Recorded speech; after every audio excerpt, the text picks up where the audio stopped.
Have you ever felt a thought slip away mid-sentence, a name, an idea, a memory, and wondered if it simply vanished?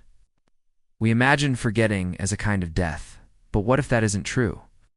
What if every stray notion you've ever had is still moving somewhere deep inside your own brain, hidden in paper, encoded in old machines, waiting quietly in someone else's memory?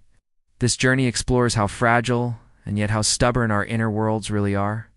From ancient cave art to lost digital diaries, from secret brain circuits to vaults buried in Arctic ice, we'll follow the strange afterlives of ideas. Where do they go when you let them go? Perhaps they're not gone at all, just transformed, waiting for light, a trigger, or another mind to call them back. Join us and step into the quiet places where forgetting meets survival. It happens in the smallest moment, so slight you almost miss it. You're speaking or writing or just turning something over in your mind, and then the thread is gone. Perhaps you were about to remember the name of a street you once walked down in December, or the scent of a house you visited as a child, or the clever turn of phrase you had wanted to write on the page. One instant it is alive and present, and the next it slips under some invisible surface. You pause, staring at the wall or the paper or the empty air, willing it back. But the more you reach, the further it goes. The air in the room feels different when it happens, heavier somehow, as if you can feel the faint pressure of a door shutting just out of sight. It is strange how physical forgetting feels when you notice it. There might be a small hitch in your breathing, a glance over your shoulder, a single word on the tip of your tongue that never arrives. If it is winter, you might see your own breath, fogging the glass for a moment before clearing and realize you were about to write something important, but now cannot remember what it was. The pen in your hand grows still. The half-written note looks unfamiliar, as if another person began it. In these seconds, you become aware that your mind is not a perfect vault. It is a place where things vanish quietly, without warning or ceremony. People have described this moment for centuries. Writers in ancient Greece complained of thoughts fleeing like birds startled from a tree. In 1890, the psychologist William James wrote about the sudden loss of a name, slipping between the fingers of attention. The feeling is universal and has always unsettled us. It is not only about losing a word, it is about realizing that the private world in your head is not safe from erosion. We know that we are forgetful creatures, yet each loss still surprises. Sometimes forgetting feels harmless. You fail to recall a phone number or a grocery item and laugh it off. Other times it feels heavier. You might try to remember the face of someone you loved, only to find it blurring at the edges. You may have stood at a grave and worried that one day even the sound of that person's voice will fade. This is why the question matters. Where does a thought go when it disappears? Does it vanish, or does it hide somewhere deeper, waiting for the right key to unlock it? Modern science gives a partial answer, though not a comforting one. Thought first forms tiny cells in the hippocampus fire and link to others, building a path. If that path is walked again and again, it strengthens. If it is left alone, the connections weaken. Synapses shrink. Proteins that once held the pattern dissolve. In simple terms, the trail fades if no one travels it. But what is fading really? Is it destruction? Or is it like paper turning transparent, but still there under light? Experiments with memory suggest fragments linger even after we think they are gone. A forgotten song can return when you hear the first few notes. A long-buried detail can rush back with the smell of a certain soap or the sound of an old radio station. Some part of the map remains, even when it is invisible. It is comforting to think of memory as a landscape, valleys and paths, small fires still burning somewhere in the distance. When you cannot recall a name, and then hours later it bursts back, uninvited, while you are brushing your teeth or waiting for the kettle. That is one of those fires catching again. The thought was not destroyed, drifted out of reach and circled back. Yet there are other kinds of forgetting that feel final. When explorers found the abandoned huts of the Franklin expedition in the Arctic, they discovered notes and journals half-finished, thoughts frozen mid-sentence by cold and death. Empty places, you feel how fragile an idea can be once no living mind remembers it. Paper rots, ink fades, languages die. The moment you cannot recall may be personal and small, But somewhere entire worlds of thought have vanished the same way. The room around you is still quiet. The breath on the window clears. You stare at your abandoned note and feel the urge to chase the lost phrase. But maybe it is better to notice the space it left behind, to realize that forgetting is part of being alive, a tide that pulls back and sometimes returns. And in asking where a thought goes, you have already honored it. You felt its weight as it slipped free. That is the beginning of the search this journey will take to follow what is gone. To see how humans have tried to hold on to sparks that wanted to vanish, and to understand why some do return. If you could stand inside your own head and watch a thought move, it would not look like a tidy file slipping into a cabinet. It would look more like a storm rolling over a dark plain, silent at first, then full of flickering signals. A single idea begins as a pattern of cells waking up, each one tiny and alive, built to pass whispers of electricity to its neighbors. Scientists call them neurons, and there are billions of them. But it is easier to imagine a city at night when you think of them, blocks of lights coming alive, one after another, as if someone were driving through neighborhoods and switching lamps on. Somewhere deep and slightly behind your eyes sits the hippocampus, a small, curved shape named long ago because it reminded early anatomists of a seahorse. That strange little seahorse is one of the first places a new memory takes root. When something happens, you smell bread toasting. You hear a voice call your name. You read a line in a book that surprises you. Cells in the hippocampus start to spark. They reach out to other cells, making tiny connections called synapses, like bridges thrown across gaps. The first time you experience something, the bridge is weak, like a single plank. But if you cross it again and again, if you recall the bread smell or the friend's name, if you think about that sentence days later, the bridge thickens. It grows new supports. Other cells join in and form a network, a map from one corner of your mind to another. This is what people mean when they speak about neural pathways. It is not a line written on paper. It is living tissue building roads to keep a thought from getting lost. You have felt this without realizing it. When you try to memorize a phone number, you repeat it under your breath. Each repetition is a car driving down that new road, making it clearer. When you rehearse a story you plan to tell, when you hum a song until it feels natural, you are paving and lighting the street so you can find your way back later. The brain is always shaping itself like this, adding lanes where traffic is busy, letting unused tracks fade until they are overgrown. This hidden map is why some memories are easy and others slippery. The hippocampus works with other parts of the brain, such as the prefrontal cortex just behind your forehead, to choose what seems worth saving. Sometimes it makes odd choices. You might remember a throwaway comment from June 14, 2003, because something about the smell of the room and the tone of the voice made the seahorse work harder. Meanwhile, something you meant to keep, like the name of a neighbor you just met, fades within hours. The brain is protective but not perfect. It keeps what it thinks will help you survive, but it is not always wise about what will matter later. If you could watch all of this with your own eyes, it might look like time-lapse photography of a glowing city. At first, only one alley lights up. Then other lights flare across the dark, small sparks, joining into a grid, some bright enough to stay lit, others blinking out almost as soon as they appear. Electrical pulses jump from cell to cell faster than any streetcar or car, carrying bits of what you just saw or felt or smelled. Every second of your waking life is building and revising this map. Even sleep does not stop it. In fact, during deep sleep, the hippocampus sends gentle ripples of activity back to the cortex, replaying and sorting, deciding what to keep and what to let go. Dreams may be part of that sorting, a private night shift, clearing and strengthening roads. People once believed memory lived in one spot, like a locked box somewhere behind the eyes.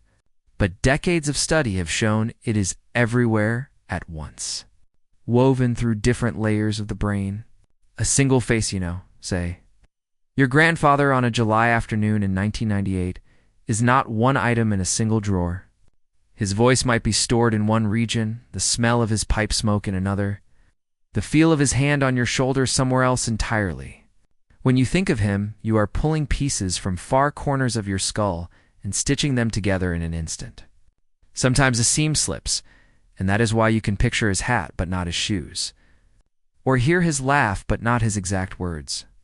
Knowing this does not make forgetting easier, but it does make it more mysterious and strangely beautiful. Your brain is not empty when you forget. It is a living city with endless side streets and old roads. Some have cracked pavement and moss creeping over the signs, but the outlines remain. That is why a scent, a song, or a photograph can light up an abandoned district all at once. And suddenly, you are back in a room you thought you had lost. It is also why some ideas never return. The roads decayed too far, the lights went out for good, and new construction has taken their place. While it may sound fragile, this constant rebuilding is also survival. A brain that kept everything would drown in clutter. You would never forget the dozens of doors you have opened, or the thousands of faces you passed in a crowd. Forgetting keeps space for living now. And yet, somewhere deep inside, in the silent pathways of that small seahorse-shaped place, and the vast sheets of cortex around it, pieces linger. When you lose a thought, you have not dropped it into nothing. You have left it in the city of yourself, and whether or not you can ever find it again is part of the long, quiet work of being human.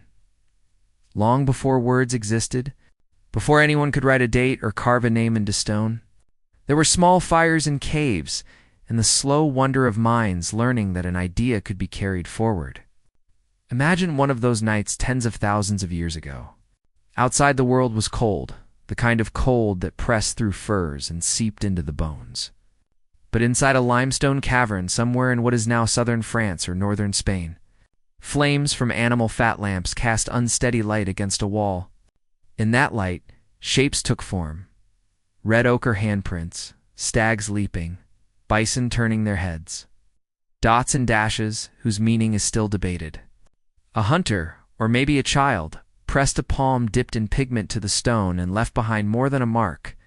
It was the first quiet defiance against forgetting. Those early marks were not accidents. Archaeologists have spent lifetimes crawling through narrow tunnels and crawling back with fragments of burnt torches and crumbling paint to prove that these were deliberate attempts to hold on to something. At Chalvet Cave in France, radiocarbon dating shows images made around 32,000 years ago. Lions and rhinos drawn with uncanny motion. In Lascaux, discovered by 4 teenage boys and their dog in September 1940, there are over 600 painted animals and symbols, their colors still rich after millennia sealed away. In Altamira, in northern Spain, ceiling bison glow in red and black, as if they were breathing when light hits them just right. These places feel alive because someone once refused to let a moment die. They took the leap from mere seeing to remembering. Elsewhere, beyond paint and handprints, came other early attempts to keep count and tell time. People in what is now the Czech Republic carved notches into wolf bones some 30,000 years ago, tallying something, perhaps moon cycles, perhaps hunts, perhaps the days between births. In Africa, the Ashango bone found near the headwaters of the Nile carries rows of scratches arranged in patterns. Dated roughly 20,000 years old, and though scholars argue over their exact purpose, they agree on one thing: a mind was trying to track, to not lose its own story. The act of cutting a line into bone so it could be touched later is not far from what you do. When you write a grocery list or a journal entry, it was survival, but it was also the first spark of wanting to preserve thought itself. Modern explorers, who step into these ancient chambers, often speak with awe, not just at the beauty, but at the feeling that another person's inner life has reached across an impossible distance. When Jean-Marie Chauvet and his team broke into the sealed cave now named after him on December 18, 1994, described a strange warmth despite the cold. The floor was littered with tracks of cave bears, long extinct. The walls seemed to breathe under torchlight. Here were minds trying to speak to us before there was any guarantee someone would ever arrive. It is humbling because it means that the need to remember and to be remembered is older than language. You can almost picture that first handprint as a kind of contract. I was here, so I want this moment to last. It is easy to imagine that the painter did not think of memory as we do now, yet some instinct to fight the tide of forgetting drove the act. Perhaps it was about teaching, showing a child what animals to hunt, or which ones to fear. Perhaps it was about honoring prey or calling on spirits. But underneath every theory is a human trying to stretch one. Heartbeat further into the future. Even the way the paintings were placed seems careful. Many appeared deep inside caves, far beyond daylight, reached only by crawling through darkness with flickering flames. That alone suggests an understanding that time and silence could protect a fragile idea. They chose hidden galleries because surface rocks crumble and weather destroys. They chose pigment that could last. They experimented until some colors clung to stone for tens of millennia. They were thinking about tomorrow, maybe without the word for tomorrow, but with its weight already present. These discoveries remind us that memory is not just private. It has always had a public face. A lost thought can vanish within one skull, but once shared, it can outlive the thinker. The first storytellers did not know us. We know them now because they refused to leave only footprints and mud that would wash away. That refusal echoes every time a new chamber is opened. It echoed when Abbé Henry Breuil studied Altamira's ceiling under lantern light in the early 1900s. When teams in 2018 crawled through Indonesian caves to photograph hand stencils older than Europe's famous art. And when explorers in Patagonia and the Sahara found fresh evidence that humans across continents shared this same quiet rebellion against forgetting. Standing there today, a visitor sees torchlight tremble against rock and realizes the human brain was already reaching out, shaping memory before it had tools beyond ash, bone, and ochre. The need to hold on is older than paper, older than writing, older even than speech as we know it. A handprint from 30,000 years ago says what no language can improve. I was alive. I thought something. I did not want it to vanish. In that echo, across time and darkness, you can sense the first fires of the ancient brain and the first fragile bridges. Built to keep a thought from slipping away, there is something almost painful about watching words turn to smoke. A page that once held the careful marks of a mind. Hours of thought laid out in lines of ink can vanish in a moment if a spark touches it. For as long as people have been trying to save ideas, fire and time have been at work against them. It is easy to believe that writing is permanent, that once a thought is set down, it has escaped the fragile space of memory. But history shows how false that comfort can be. Across centuries, entire worlds of knowledge have been lost, sometimes by accident and sometimes on purpose, until only ash and faint whispers remain. No place carries this sadness more than the Library of Alexandria. Built in Egypt around the 3rd century BCE, under the rule of Ptolemy II Philadelphus, it was meant to gather all human learning into one place. Ships docking at the Great Harbor were said to be searched for scrolls. Any found were copied by scribes and added to the shelves. Some say the collection grew to hundreds of thousands of papyrus rolls. Imagine the lives of those who wrote them, mathematicians charting stars, poets crafting verses we will never hear, physicians noting remedies for fevers, travelers describing faraway mountains. And yet the library did not survive. Accounts differ. Julius Caesar's siege in 48 BCE may have started the burning when his ships were set aflame and fire spread to the docks.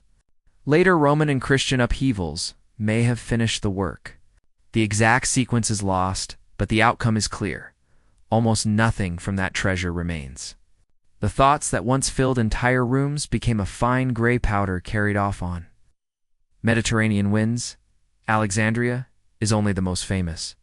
In 213 BCE, Emperor Qin Shi Huang of China ordered the burning of books to strengthen his rule, especially those that might inspire dissent. Works of philosophy, history, and poetry vanished overnight, their authors sometimes executed alongside their texts. Mayan codices, full of astronomy and ritual, were destroyed in the 1560s by Spanish bishop Diego de Landa, who wrote coldly that they contained nothing but superstition and falsehoods. The great house of wisdom in Baghdad, where scholars had translated and preserved Greek, Persian, and Indian knowledge, fell to the Mongols in 1258. Chroniclers say the Tigris ran black with the ink of countless manuscripts tossed into the river. Even when violence is not involved, time is relentless. Papyrus cracks, parchment rots, ink fades, until letters are ghosts. Epic poems like those of Sappho survive only as fragments on broken pottery or quotations in later works. The complete plays of Sophocles once numbered over 100. Only 7 remain. Of Livy's vast history of Rome, written around 27 BCE, 3/4 is gone. Sometimes it is a single damp winter in a monastery that ends a book's life. Sometimes the indifference of later copyists who decide a text is no longer useful. Expeditions over the past 2 centuries have turned up poignant evidence of this fragility. In 1897, Bernard Grenfell and Arthur Hunt dug in the sands of Oxyrhynchus in Egypt and found an entire dump of papyrus contracts. Poems, letters, shopping lists, a city's paper memory abandoned and preserved by desert dryness. Among the scraps were bits of unknown Greek plays, early sayings of Jesus, lost songs. In Herculaneum, scholars still struggled to read carbonized scrolls buried by Mount Vesuvius in 79 CE. Blackened rolls that once belonged to a wealthy Roman villa. Teams using X-rays and new scanning methods hope to hear again voices, silenced almost 2,000 years. Yet for every scroll retrieved, many more are gone forever. Picture the scene after a sacking, fragments of parchment blowing through empty streets, ash drifting like snow. A scholar bending to pick up a single charred leaf, knowing it is only one heartbeat of a vanished conversation. Even today, archives are vulnerable, museums bombed during wars, libraries flooded, servers corrupted, and drives left to decay. This story is not only tragedy, it is also a record of the long, stubborn fight to keep thought alive. Monks in medieval scriptoria copied texts by hand for centuries, saving Aristotle and Euclid through dark ages. Islamic scholars in Cordoba and Baghdad translated and preserved ancient science. Renaissance humanists like Poggio Brocellini scoured European monasteries for forgotten Latin works, rescuing some by chance before mildew destroyed them. In our time, digitization tries to do the same on a new scale. Yet it is worth remembering that digital memory too can burn in its own way through lost passwords, obsolete formats, or deliberate erasure. Still, the image of ash drifting remains powerful because it reminds us of how delicate our intellectual world really is. A single empire's fall, a single night's flames, can erase centuries. To stand in a ruined library, or even in a quiet reading room where faded manuscripts rest under glass, is to feel how icily the mind's labor returns to dust. And yet we keep writing, painting, coding, and carving because some part of us trusts that enough will survive, that not everything will end in smoke. The effort itself is a kind of hope, a wager against time's fire. In the faint scent of old paper, in the careful hands of an archivist turning a brittle page, there is proof that even when the scrolls become ashes, the urge to remember keeps lighting new flames. There are places where the earth itself seems to have swallowed whole languages and left only faint traces for those willing to dig or dive. Imagine a floodplain after 1,000 seasons of rain. Rivers changing their course again and again until they have hidden the bones of entire cities beneath layers of clay. When we speak of lost thought, it is easy to picture smoke and fire, but water is just as patient and just as final. Civilizations have risen near rivers for as long as people have needed fertile soil and trade routes. Yet those same waters have taken back what was built and carried, away what was meant to endure. In central Anatolia, there is a mound called Katal Yuk, a place older than the pyramids, older than Stonehenge, built by a people who left no known written language but filled their houses with painted walls and shrines. First settled around 7,500 BCE, this town thrived for centuries and then was slowly abandoned, its mud brick homes collapsing and being rebuilt into a layered hill that held generation upon generation of life. When British archaeologist James Millart first dug there in the 1950s, he found murals of vultures and headless figures, small clay statues of goddesses, and household altars.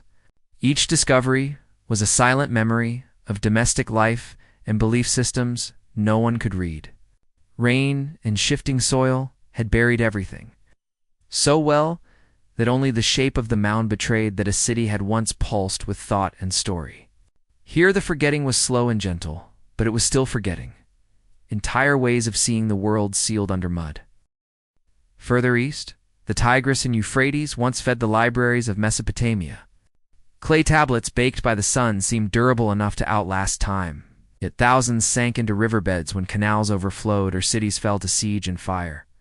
In the ruins of Nineveh, archaeologists in the 19th century uncovered fragments of the Epic of Gilgamesh, one of the oldest stories ever told. Those tablets, inscribed in cuneiform, had sat under mounds of earth and washed soil since the fall of the Assyrian Empire in 612 BCE. Some pieces were so water-worn that their wedge marks blurred into unreadable scars, a reminder that even clay, imagined as eternal, can yield to centuries of flood and silt. The scribes who pressed reeds into wet tablets might have thought they were making permanent records. The rivers had other plans. South and west across the ocean, another world of writing met its own burial. In the limestone plains of the Yucatan and the jungles of Guatemala and Belize, the Maya carved their dynasties and myths into stele and temple walls, rich with glyphs that told of rulers, wars, and sacred dates. Yet when their cities declined through drought, warfare, or some slow unraveling still debated, the jungle closed in. Sabas and strangler figs split stone, vines shrouded plazas, and rainwater filled courtyards, seeping into carvings until names and numbers softened. By the time explorers like Stevens and Catherwood arrived in the 1840s, guided by local knowledge to places like Copan and Palenque, much was already lost. Great carved histories lay face down in swampy ground, or broken and scattered, their meaning waiting for a new generation of decipherers. Even today, epigraphers piece together dynasties from stubs of stone rescued from river mud after storms. Modern searchers move between water and earth in ways those ancient builders could not imagine. Divers wade through flooded chambers under Mexican cenotes where carved bones and pottery still sleep. In Iraq, after decades of war and damming, whole Sumerian sites rest beneath reservoirs. And from time to time, the level drops just enough to reveal bricks and tablets along the banks. Each new exposure is like a voice breaking the surface after centuries of silence. A diver's light catches a row of cuneiform signs. A trowel turns up a seal once rolled across wet clay by a merchant whose name is long gone. There is always the same feeling. Someone tried to hold a thought steady, and water moved faster. It is haunting to think that entire conversations, cosmologies and sciences may have flowed away into dark river mouths. Yet there is also a strange hope in how often something returns. The Epic of Gilgamesh was not whole when Henry Rawlinson and others began reading it in the mid-1800s. Piece by piece it came back. Mayan writing was unreadable until the 20th century, when Yuri Norizov and others cracked its system, turning mute stones into history again. Even at Catalyuk, where no script exists, new digs reveal more murals and figurines, helping us glimpse a vanished mental world standing on a muddy riverbank. A modern archaeologist sifts through silt and feels the pull of thousands of vanished voices. The current lapse-at boots reads sway. Dragonflies hang in air, no different from the air ancient traders breathed. In one hand lies a clay token once used for counting sheep or jars of grain. In another, a waterlogged plank from a forgotten boat. These are not just objects, but the outlines of memory itself, half claimed by the earth, yet willing to rise again if someone is patient. Rivers erase. But they also preserve in odd ways, sealing deep layers under oxygen-poor mud, freezing time until chance and curiosity meet. When something emerges, coated in silt and heavy with centuries, it feels like retrieving a dream. A name, a prayer, an account of a flood written before other floods, all waiting in the dark. The mystery of thought long gone, but suddenly present again, is never finished. As long as there are hands to dig and eyes to read, the drowned cities can still speak, faint, but not entirely silent. And the question of where a thought goes after we lose it remains open, glimmering like light rippling across a slow, brown river. A thought becomes less fragile when it leaves the body and finds its way onto paper. Yet paper itself is a living and mortal thing. For centuries, people have tried to fight the fading of their own minds by writing, scratching, sketching, or pressing symbols into pages, hoping the record might travel further than memory can. Diaries tucked under mattresses, letters folded and carried across oceans, ship logs wrapped in oilcloth and hidden in barrels, each is a small defense against the vanishing tide. And still the tide wins more often than not. The history of exploration is filled with the sad beauty of abandoned notebooks in frozen ink. Discovered long after the hands that held the pens have stilled, there is perhaps no story that shows this. Better than the lost Franklin expedition. In May of 1845, Sir John Franklin, an experienced British naval officer, sailed from England with two ships, HMS Erebus and HMS Terror, and 128 men. They were searching for the Northwest Passage, that fabled route linking the Atlantic and Pacific through the Arctic's icebound channels. The expedition vanished into silence. For years, nothing but rumors came back, whispered sightings by Inuit hunters, scraps of wood and cloth found drifting south. England watched and waited. Dozens of search parties went after them. What survived of their minds were only fragments, but fragments can still speak. One of the most haunting came to light in 1859 on bleak King William Island, when a search crew led by Captain Francis McClintock found a small cairn of stones and, inside it, a tin cylinder containing a single sheet of paper. The first message had been left in May 1847, cheerful and routine. Signed by officers Graham Gore and Charles Davy, all well. Months later, the same sheet had been turned over and filled again. This time with hurried, desperate words scrawled by James Fitzjames and Francis Crozier. Franklin had died. The ships were trapped. They were abandoning them and marching south in April 1848. The temperature would have been well below freezing when they wrote those lines. You can imagine their breath frosting as they bent to the page. That note, brown with age and fragile as a moth's wing, sits now under glass in London. It is the last coherent voice of more than 100 men who simply disappeared. A different, quieter survival belongs to Ernest Shackleton and his crew of the Endurance. When their ship was crushed in Antarctic ice in October 1915, they endured 17 months of unimaginable hardship, living on floes, rowing through deadly seas, crossing South Georgia's mountains to reach help. And yet through all of it, diaries survived. Shackleton wrote by dim light in a small notebook. Meteorologist Leonard Hussey kept notes. Frank Hurley, the expedition photographer, risked his life to save plates and negatives from freezing water. Those journals and images came back and gave the world an intimate, human record of survival. Not heroic speeches, but daily worries about food, ice movement, frostbite, and hope. One entry from March 1916 simply reads that the ice under the tents was sweating with brine. A detail so small and ordinary, it becomes piercing when you think of the men lying there. Their words endured because someone cared enough to keep them dry, because they believed, even in danger, that the story might matter to someone else. It is easy to forget how fragile these traces are. Ink can freeze and crack glass bottles. Paper can mildew, rot, or be eaten by insects. Many other expeditions left no voice at all. Whaling logs and merchant journals still lie undiscovered under permafrost or deep sea. Even in less remote places, most personal writings vanish. Attic boxes lost to fire. Love letters shredded in anger or fear. Notebooks left behind when families move.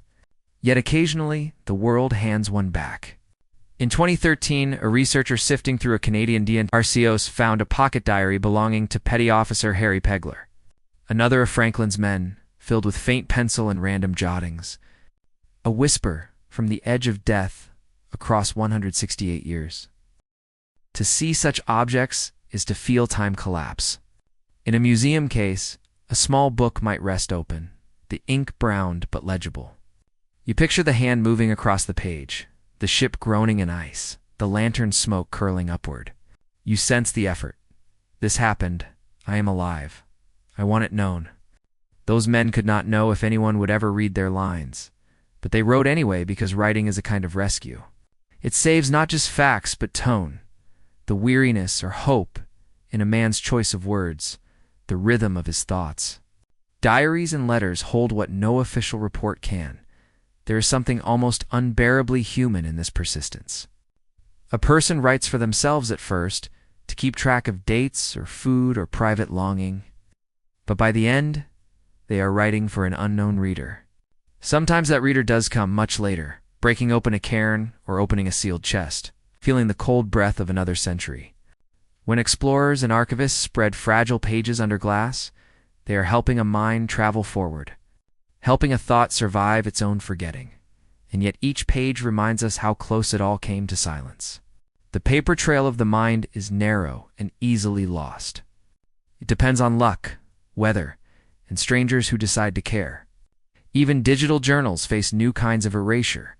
Hard drives fail, passwords die with their owners, servers vanish overnight. The effort is still worth making. Without it, we would know nothing of the voices caught in ice, or the men who stared into white emptiness and wrote anyway. Frozen ink and cracked bindings remind us that memory can have a body, and that body can outlive the one who made it, but only if we keep searching, and only if we keep writing for hands that may open the book long after we are gone. There is a quiet loneliness to an abandoned machine. A laptop gone dark on a shelf, a blinking tower left under a desk, a phone sealed in a drawer because its owner forgot the passcode. We like to believe that the digital world is permanent, that once we have typed something and pressed save, it will wait forever. But digital memory is both miraculous and fragile. The things we store there, photos of birthdays, love letters sent by email, the first chapters of books never finished, depend on moving charges across tiny circuits and on companies and formats that can vanish overnight. When the power is cut and the cables fray, the living pulse of a hard drive goes silent. Thought can sit inside for years, invisible and unreachable, until someone curious tries to wake it. One of the strangest gifts of the last few decades has been data recovery. That small miracle of coaxing voices out of machines long considered dead. Technicians speak of it in physical terms. A drive's platter spinning again after rust, a sector map crawling back into view. In 2011, a young man cleaning out his late father's garage found an old beige computer covered in dust, a relic from the 1990s. Inside, he discovered letters his father had written but never printed. Out! Notes about family trips, unsent messages of apology, even scanned photos of birthdays thought lost when the albums were thrown out after a flood. The son took the hard drive to a shop where engineers opened it under sterile light, rebuilt a controller chip, and slowly pieced the files back. He said reading those documents felt like having conversations with someone who could no longer answer but had left a trace for him to find. Larger rescues have happened too. After Hurricane Katrina in 2005, data recovery crews waded into waterlogged homes and offices, collecting drives caked in mud. Families later opened restored photos of weddings and graduations they thought gone forever. NASA itself once faced a similar ghost when it realized the original moon landing. Tapes from 1969 were missing. After years of searching, engineers located forgotten backup files and managed to reconstruct clearer footage than the world had seen before. What seemed lost to neglect in time was not truly gone. It waited in metal and magnet until hands found it. Yet for every triumph, there are countless quiet erasures. Whole corners of the internet simply vanish when servers shut down. Social platforms close, websites expire, and personal blogs blink out because no one paid the domain fee. The once lively world of GeoCities, where millions built small personal pages in the late 1990s, disappeared almost overnight in 2009. A group called the Archive Team raced to capture as much as possible. And thanks to them, fragments survive. Diaries, music playlists, blurry vacation photos. They are strange, touching artifacts. Windows into ordinary lives that would have dissolved if no one had hurried to copy them. Even massive cultural records are not safe.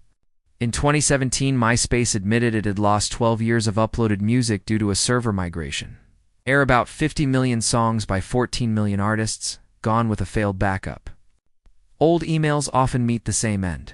Someone dies or changes accounts, and decades of correspondence drift into deletion queues. We build so much of our present in digital rooms that can be bulldozed without ceremony. There is something eerie about seeing a long-dead machine come to life again. Technicians sometimes describe it like raising a ghost. Lights flicker. Fans spin, the screen sputters, and fills with directories untouched for decades. The language of the operating system feels quaint, the timestamps frozen in some forgotten year. Opening a folder labeled Summer 1998 or Wedding Plans is a time machine powered not by fantasy, but by magnetized dust and luck. It can be overwhelming, even painful. What returns is not only the saved document, but the life paused around it. Digital memory also misleads by seeming infinite. Terabytes feel like forever until a drive fails or a password is lost. Encryption, meant to protect privacy, can lock out even family, trying to keep a loved one's digital presence alive. Legal battles over access to dead people's social media accounts show how new this problem still is. In 2016, parents of a U.S. Marine killed in combat fought for the right to read his final emails. A modern form of diary trapped behind security meant to outlast him. And yet we are learning. The Internet Archive's Wayback Machine preserves snapshots of websites. 8. Billions of pages frozen at different moments in time.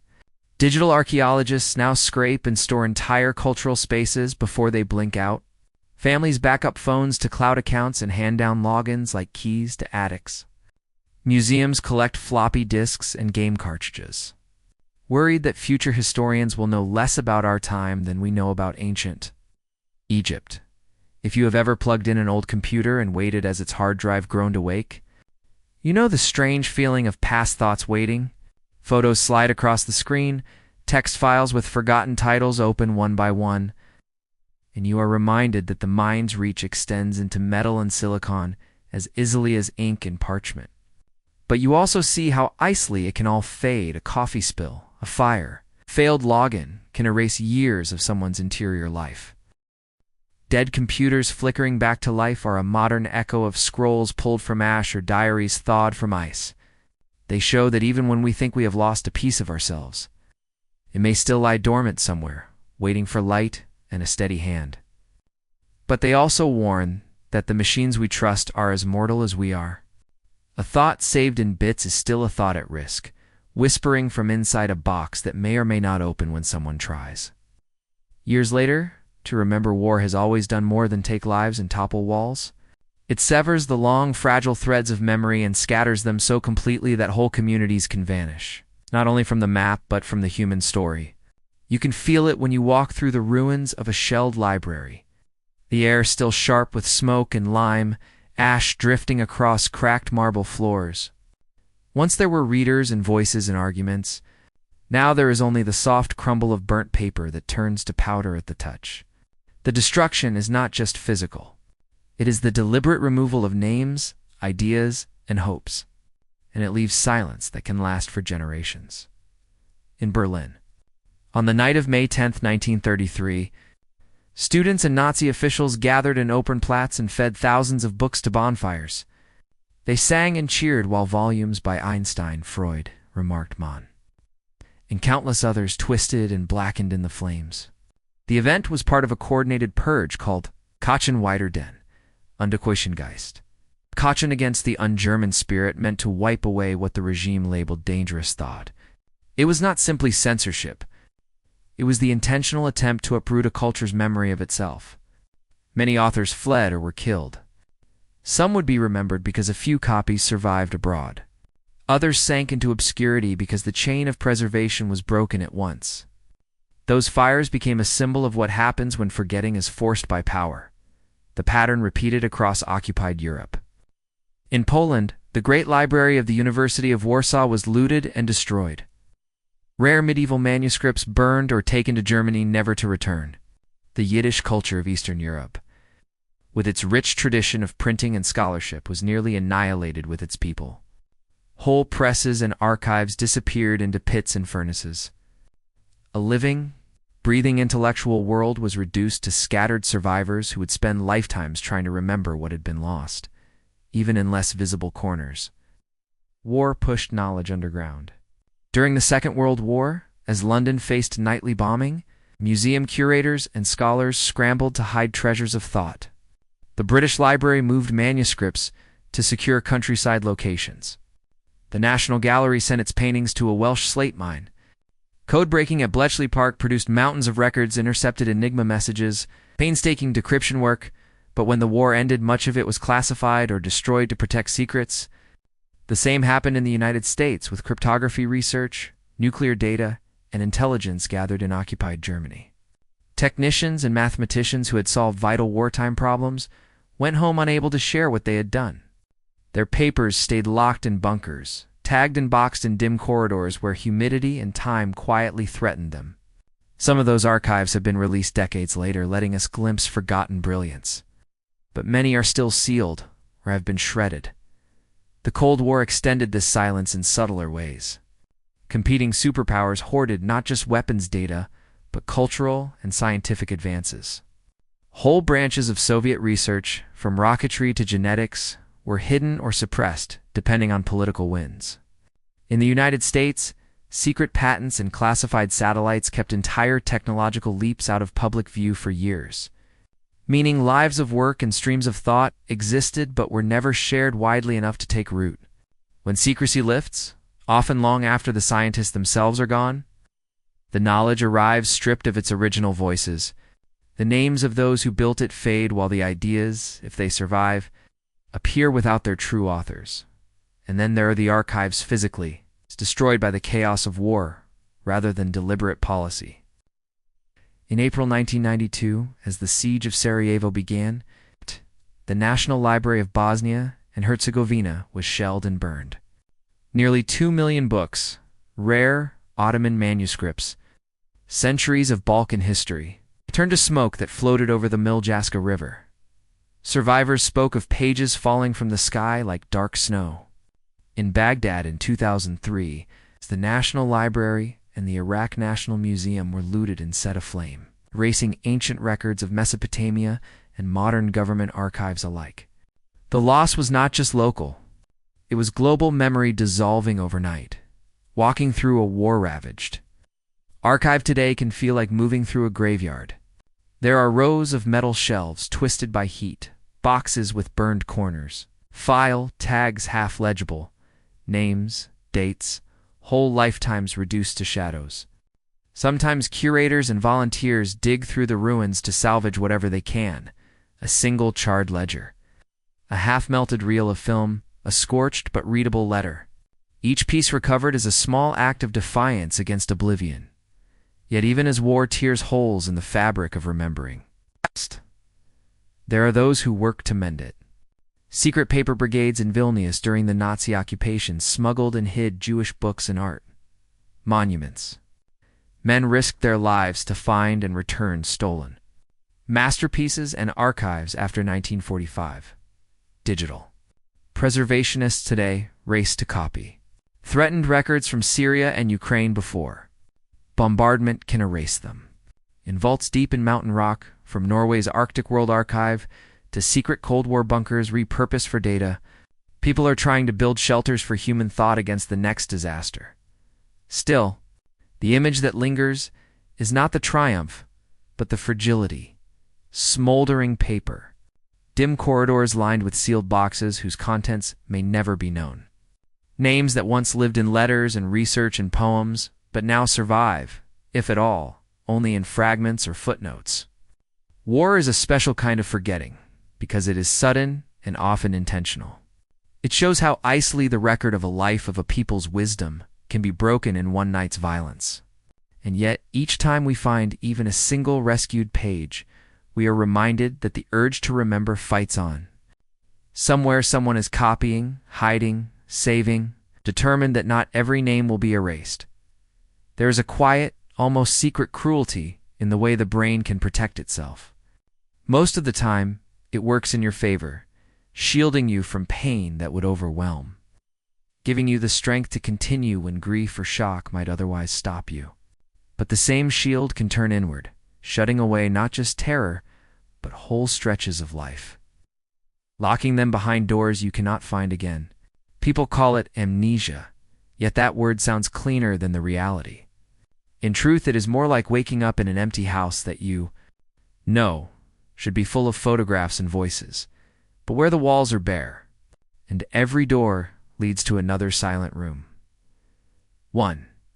Of the most haunting examples is the case of Clive Wearing, an English musician and musicologist who in March of 1985 suffered a viral infection that attacked his brain, leaving the hippocampus, that seahorse-shaped seat of new memory, deeply damaged.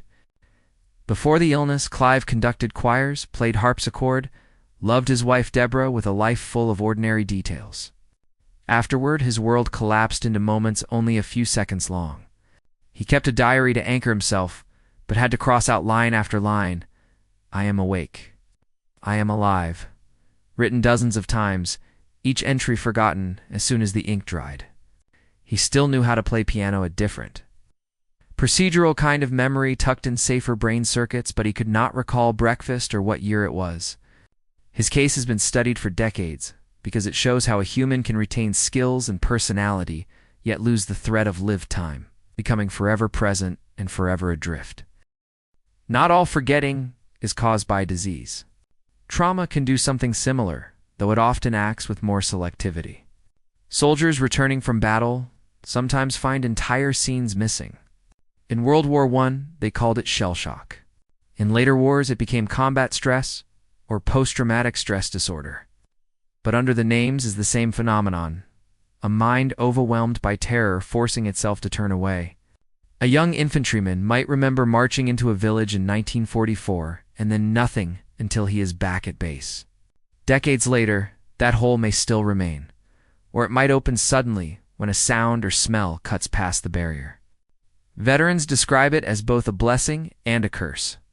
The brain hid the moment to allow survival. But the price was a fractured story of self.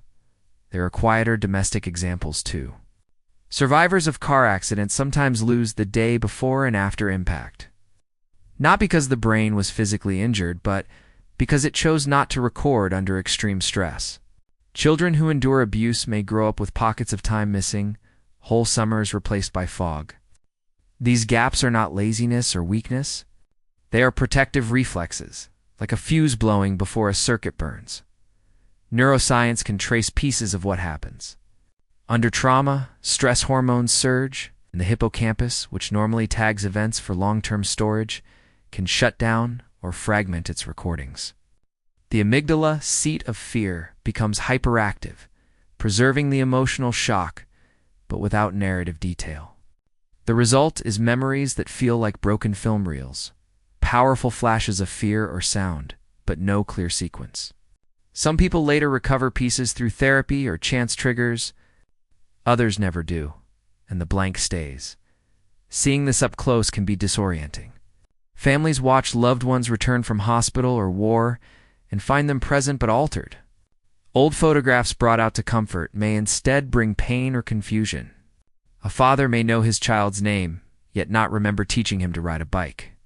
A spouse may sit at a kitchen table and recognize a face, but not the long shared past behind it. These are private wars of memory, fought quietly behind familiar doors. The human response to such loss has always included documentation. When Clive Wearing's memory looped and vanished, Deborah wrote their story down so at least one of them could hold it. Veteran support groups encourage journaling not to force recall, but to create new narrative paths that can bridge the gaps. Families often fill scrapbooks, speak aloud family history, bring photos again and again, hoping to build safe connections. Yet there is also a humility that comes with accepting that some doors may remain closed. The brain's power to hide itself is a survival tool older than language. It may frustrate those who want neat continuity, but it can mean the difference between breaking and going on. To know this is to soften toward those who cannot remember what we think they should. It is also to recognize how fragile and strange our own continuity is, that any of us could wake one morning and find the thread cut. Imagining the rooms of the self-helps, corridors of experience, some brightly lit, some locked. In most lives we move easily among them, opening doors without thinking. But there are people for whom entire wings have gone dark. They walk past empty picture frames and closed shutters, sensing something behind but unable to name it. And yet life goes forward. Clive can play batch with grace. Veterans return to raise families. Survivors rebuild with new days even when old ones are gone. There is a quiet courage in that rebuilding, and a lesson too. A thought forgotten through trauma is not always destroyed. It may still exist deep inside protective folds, waiting for safety or never meant to be touched again. The mind that hides can also heal, weaving new pathways around the broken ones. To watch someone live inside that healing is to witness resilience beyond words. And to understand that forgetting, painful as it can be, is sometimes an act of survival written into the oldest, most secret parts of us, far out in the Pacific. A small triangle of volcanic rock rises from waves and wind. For centuries, the world called it Easter Island. Though the people who carved its great Moai statues knew it as Rapa Nui, on its grassy slopes and in weathered caves, explorers once stumbled on something stranger than the silent stone heads. Wooden tablets covered in intricate glyphs no one could read. When Europeans arrived in 1722 and later, they found a culture already battered by disease and slave raids, yet still guarding fragments of a script known as Rangorongo. The tablets were kept by priests and chiefs, carved with shark teeth or obsidian flakes, tied to chants and genealogies. By the late 19th century, only a few elders could still chant the lines. Colonial upheaval, missionization, and violence silenced them, and soon the key was gone. Today, the tablets sit in museums in Santiago, Berlin, and Washington. Fragile brown planks with curling edges, wind-polished and worm-scored, bearing memory that no one alive can fully unlock. They are thought caught in a net that tore long ago. Such remote places hold many half-remembered messages. In the seas around Japan, fishermen and later divers have found entire drowned towns. Off the coast of Yonaguni, stone terraces and steps drop away into clear blue depths. Their lines so sharp some argue they are ruins of a forgotten age, while others say they are natural. Regardless of origin, deeper waters around the Japanese archipelago have revealed cargo and scroll cases from shipwrecks. Fragile paper sealed in lacquer boxes. Still legible after centuries because cold and salt slowed decay, each artifact is a whisper of trade and poetry traveling between islands long before modern charts. But the sea is rarely gentle.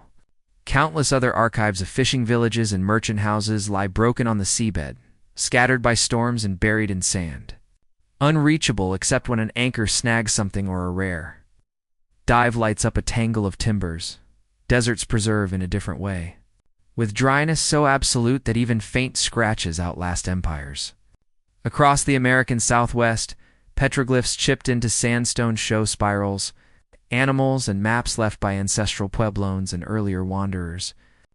In Saudi Arabia's Al-Ula region, camels and riders emerge from cliffs, traced with stone tools thousands of years before. The Sahara hides rock art of long-vanished lakes and herds of giraffes, testifying to climates and cultures erased by sand.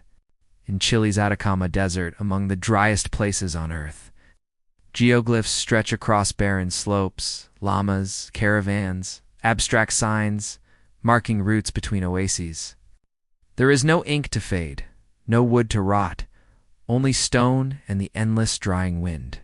Yet even here forgetting advances, dunes shift, vandals scratch, and weather eats edges that once were sharp.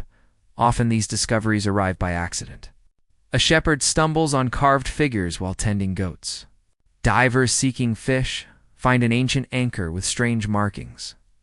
In 1914, Catherine Routledge, one of the first serious researchers on Rapa Nui, interviewed elderly islanders under palm thatch, coaxing scraps of chants and place names before they died. In 1947, Thor Heyerdahl came chasing theories, not answers, and brought tablets west to study. Though decipherment slipped further from reach, Japanese divers in the 1980s exploring Yonaguni for sport surfaced with stories of terraces and stairs that fueled endless debates and new expeditions. In Algeria's Tassili Niger Plateau, French soldier Henry Lote followed local guides to caves whose walls bloom with ochre cattle and masked dancers older than the pyramids. Chance and curiosity pry open doors sealed for millennia. The environment decides what survives and what is erased. Cold, deep water can be both destroyer and preserver. Salt water eats wood, but silt entombs delicate goods beyond reach of oxygen. Deserts stop rot, but can sandblast detail grain by grain until only ghosts remain. Jungle swallows stone, but also shields it under tangled roots. On Rapa Nui, palm deforestation left tablets exposed to rain and insects, yet a handful endured long enough to travel abroad. In the high plateaus of Bolivia and Peru, thin air and dry cold have kept ancient quipus, knotted cords used for accounting and maybe storytelling, intact, though their meaning is largely forgotten. To walk among such remnants is to feel time differently. On a cliff edge in Nevada or an Andean valley, the wind cuts across your face, and you know someone stood here carving lines into rock, hoping perhaps to warn or to mark or simply to be. In a dim museum hall in Santiago, you can press your palm against the glass near a Rongo Rongo tablet and imagine the unknown poet who shaped each glyph, eyes fixed on a horizon we can no longer see. Deep underwater, divers' lamps sweep across a carved beam, and bubbles rise where voices once sang sea roots and prayers. These are islands of the unremembered, not because nothing remains, but because what remains no longer speaks clearly. They remind us that human thought is both durable and vulnerable. A few scratches can outlive empires, yet whole languages can die if their keepers vanish. They challenge the idea that writing or carving guarantees survival. Instead, survival is a negotiation with nature, chance, and the willingness of later strangers to listen. And there is hope in the listening. Linguists labor over Rongo Rongo. Archaeologists model Yanaguni. Desert researchers map petroglyph fields with drones so shifting sand cannot swallow them unseen. Each act is an attempt to turn half-silence back into voice. The process is slow and uncertain, but each recovered name or story pulls a thread back from oblivion. Still, standing among wind-scoured rocks or staring at water-dark planks of forgotten script, you understand how easy it is for memory to become unreadable. The ocean can rise, the jungle can choke, the tongue that sang the meaning can fall silent in a single generation. And yet, just as rivers sometimes return what they took, these remote places offer back glimpses of thought long believed lost. Enough to remind us that forgetting is never perfect, and that the world itself occasionally guards what we drop, waiting for someone to come and ask again, long before letters existed, and long after some civilizations had forgotten how to use them. There were voices and gatherings where memory passed from one life to the next without a single mark on paper or stone. In these places, the survival of a thought depended entirely on sound and presence.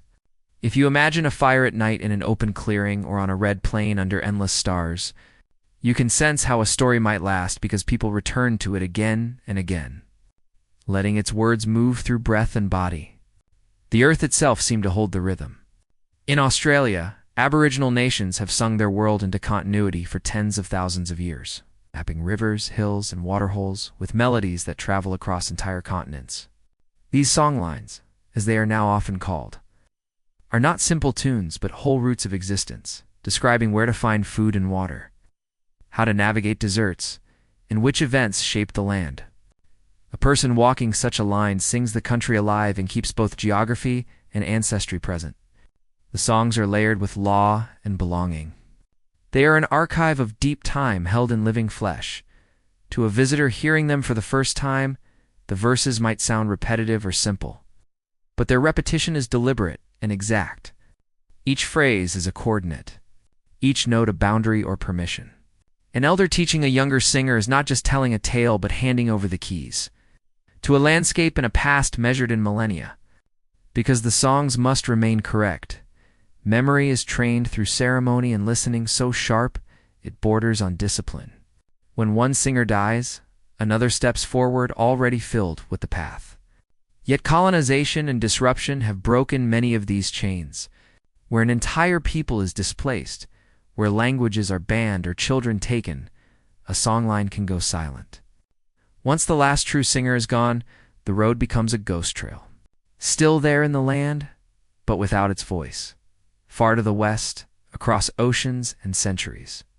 A different but equally resilient practice has shaped the memory of West Africa. In villages from Senegal to Mali, griots and griots, poets, historians, Musicians hold genealogies and events in memory as faithfully as any written chronicle. For more than 700 years, families of griots have kept oral archives of kings, traders, wars, and marriages. At the court of the Mali Empire in the 1300s, bards would recite the deeds of Sundiata Keita, the empire's founder, with details of battles, alliances, and ancestors going back generations. They used kora or balafon to weave melody with narrative, anchoring facts in songs so the community could recall them. Even today, if you sit with a griot under a baobab tree while the kora strings shimmer, you hear not just music, but the record of a lineage, often stretching further than paper records. Disrupted by conquest and slavery, such oral systems endure because they are built into daily life. Weddings, naming ceremonies, harvest festivals. Each performance renews memory, but they are vulnerable when social fabric is torn. The Atlantic slave trade ripped millions from their homelands and scattered both speakers and listeners. Colonial powers discouraged or outlawed local tongues, pushing European languages and written law. Wars and displacement killed elder keepers faster than they could teach the next generation. Modern griots still sing, but some lines are broken. Some epics have holes where no one remembers the verse. Linguists and ethnomusicologists record what they can. Yet without the lived context, a recording is like a seed in cold soil. Everywhere oral culture lives, it carries both strength and fragility. Among the First Nations of North America, winter evenings were once filled with storytelling that kept clan laws and migration tales alive.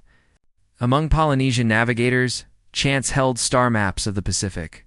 In Iceland, before the sagas were written, skalds recited long genealogies and battles, training their minds to hold thousands of names and deeds. The pattern is always the same. The voice is the library, the mind is the archive, and community is the vault. As long as gatherings remain, thought travels safely. Break the gatherings, and memory risks scattering like embers when the fire dies. What is haunting is how quickly an entire intellectual world can vanish with a single life. In the 20th century, as industrial change swept remote communities, linguists recorded last speakers of countless languages, men and women who carried centuries of song, prayer, and knowledge, yet had no one left to teach.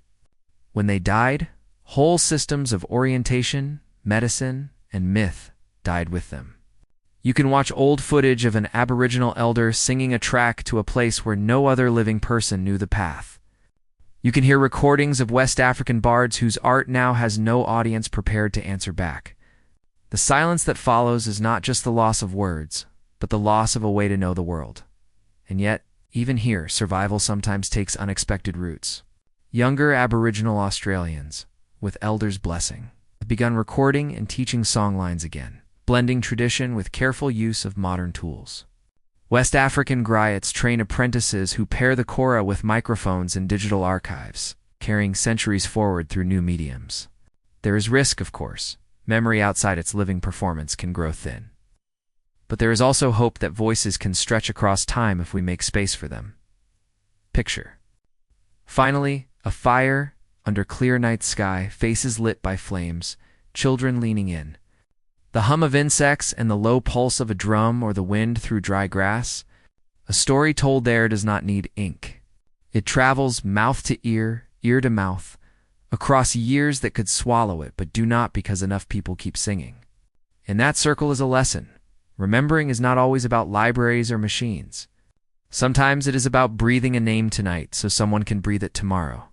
And it is about understanding how delicate that chain can be, and how powerful it becomes when communities protect it together, so that the next dawn still knows who walked there before. When night comes and the room sinks into quiet, the work of remembering and forgetting does not stop. It simply moves deeper and becomes hidden. While the body lies still, the brain is anything but silent. Beneath closed lids, eyes move in quick, darting patterns, and electric waves sweep across the skull in intricate rhythms. This nightly choreography is not random. It is part of a long and ancient cycle that keeps the mind from collapsing under its own weight. Without it, every hour of every day would build into an impossible mountain of experience. and we would wake crushed by detail and unable to choose what matters.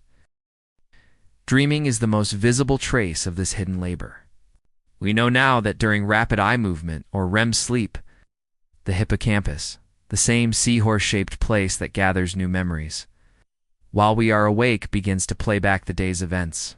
Sometimes it is literal, like a scene from lunch or a conversation. More often, it is fragmented, with faces out of place, time bending and folding. Neuroscientists call it consolidation. The process by which experiences move from short-term holding areas into long-term networks across the cortex. The brain is rehearsing and rewriting, discarding what is useless, strengthening what might matter. Dreams are the scraps left on the floor of that workshop. Strange but revealing if you know how to look. The idea that sleep prunes memory is not just theory.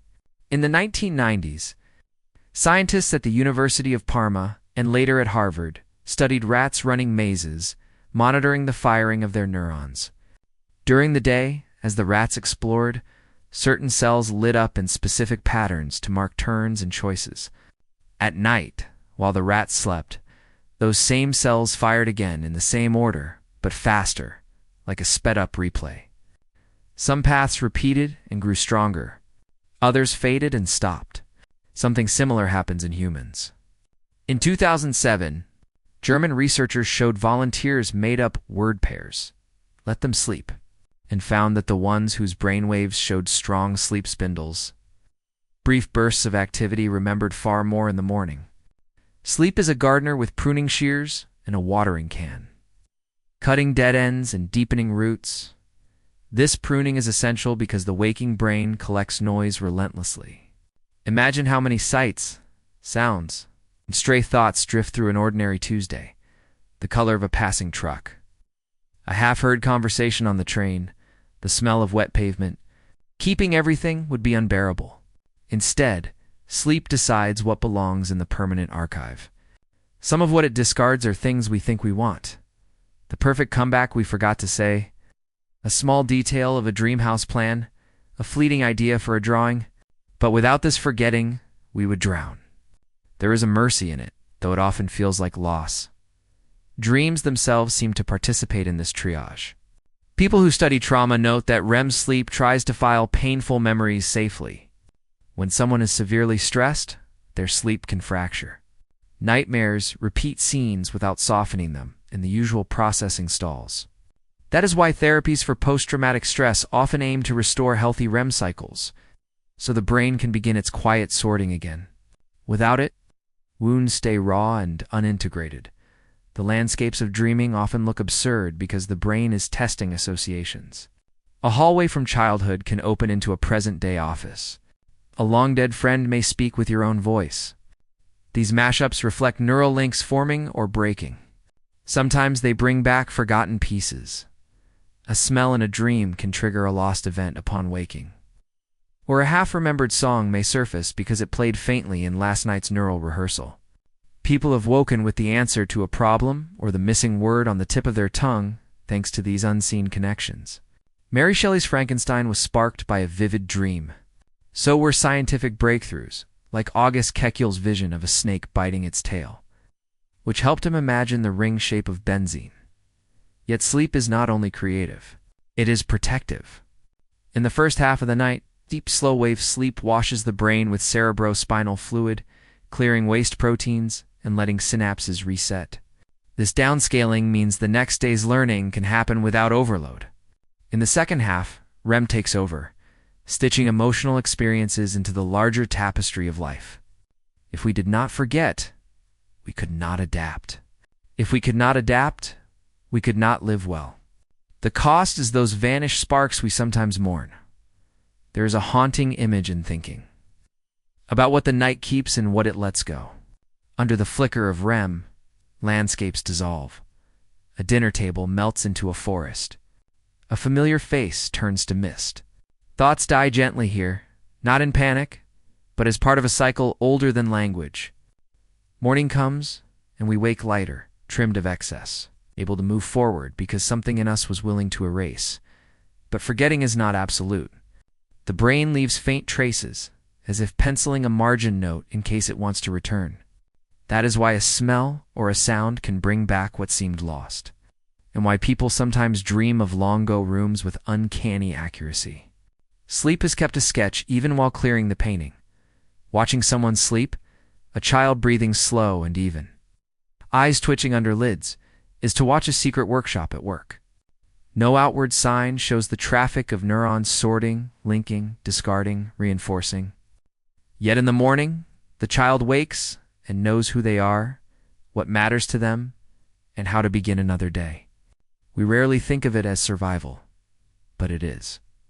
So when a thought slips away and we grieve it, there is some comfort in knowing this is part of a larger, necessary design. Night must take some things to give us space for the next.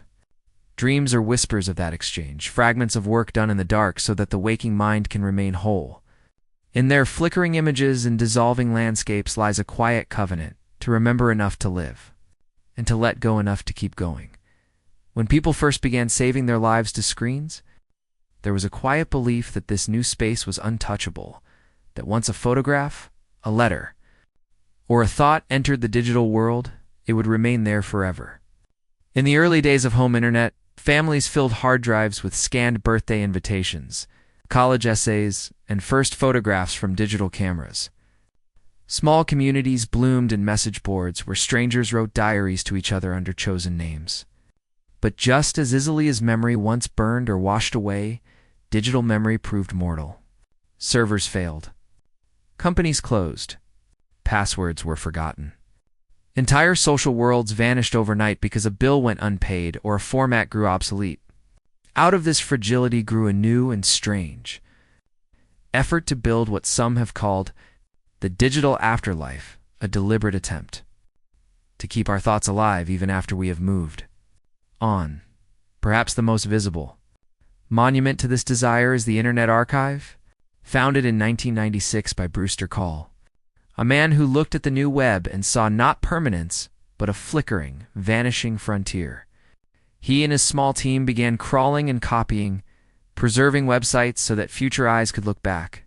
They called their time machine Wayback, a playful name for something deeply serious. Today, it holds more than 800 billion pages, everything from presidential speeches to obscure family blogs. You can sit in a quiet room, type an old web address, and watch the screen fill with a frozen moment from 2003 or 1999. The color's dated, and the font's naive, but the life's still there. A teenager's poem about leaving home, an abandoned fan forum, a local bakery's first menu. It's all ghostly but present. These archives matter because digital spaces vanish faster than anyone expected. In 2001, when early blogging platforms began shutting down, millions of diaries and essays disappeared. In 2009, Yahoo closed GeoCities, and with it millions of personal pages clashing backgrounds. Spinning GIFs and all, a whole early internet neighborhood gone. Volunteers in the archive team worked sleepless nights to capture what they could before the shutdown, saving fragments that now feel like handwritten letters rescued from a fire. Later, when Google killed its social network Google+, or when MySpace admitted it had accidentally lost 12 years of music uploads between 2003 and 2015, the same scramble happened. People had assumed their songs and photos would wait for them. Instead, they were erased by a single careless update. Cloud backups promised to fix this. Services offered to hold everything safely. Photos, texts, work, lives. Many of us signed up without reading the fine print. The cloud feels eternal until a subscription lapses or a company decides to close. Digital afterlife projects now try to anticipate this. Some create legacy contacts so your family can access your accounts when you are gone. Others, like companies offering posthumous email services, schedule messages and archives to be released after death. There are startups building AI companions from old texts and posts. Ghostly echoes of personality meant to outlive the body. People find comfort and unease in these creations. Comfort that nothing is truly lost. Unease at the thought of selves lingering in a half-life of data. Still, none of it is fully safe. Even the Internet Archive is vulnerable to lawsuits, funding cuts, or political pressure. And digital rot is subtle. Links break, Images decay into missing icons. Code that once played music now shows blank frames.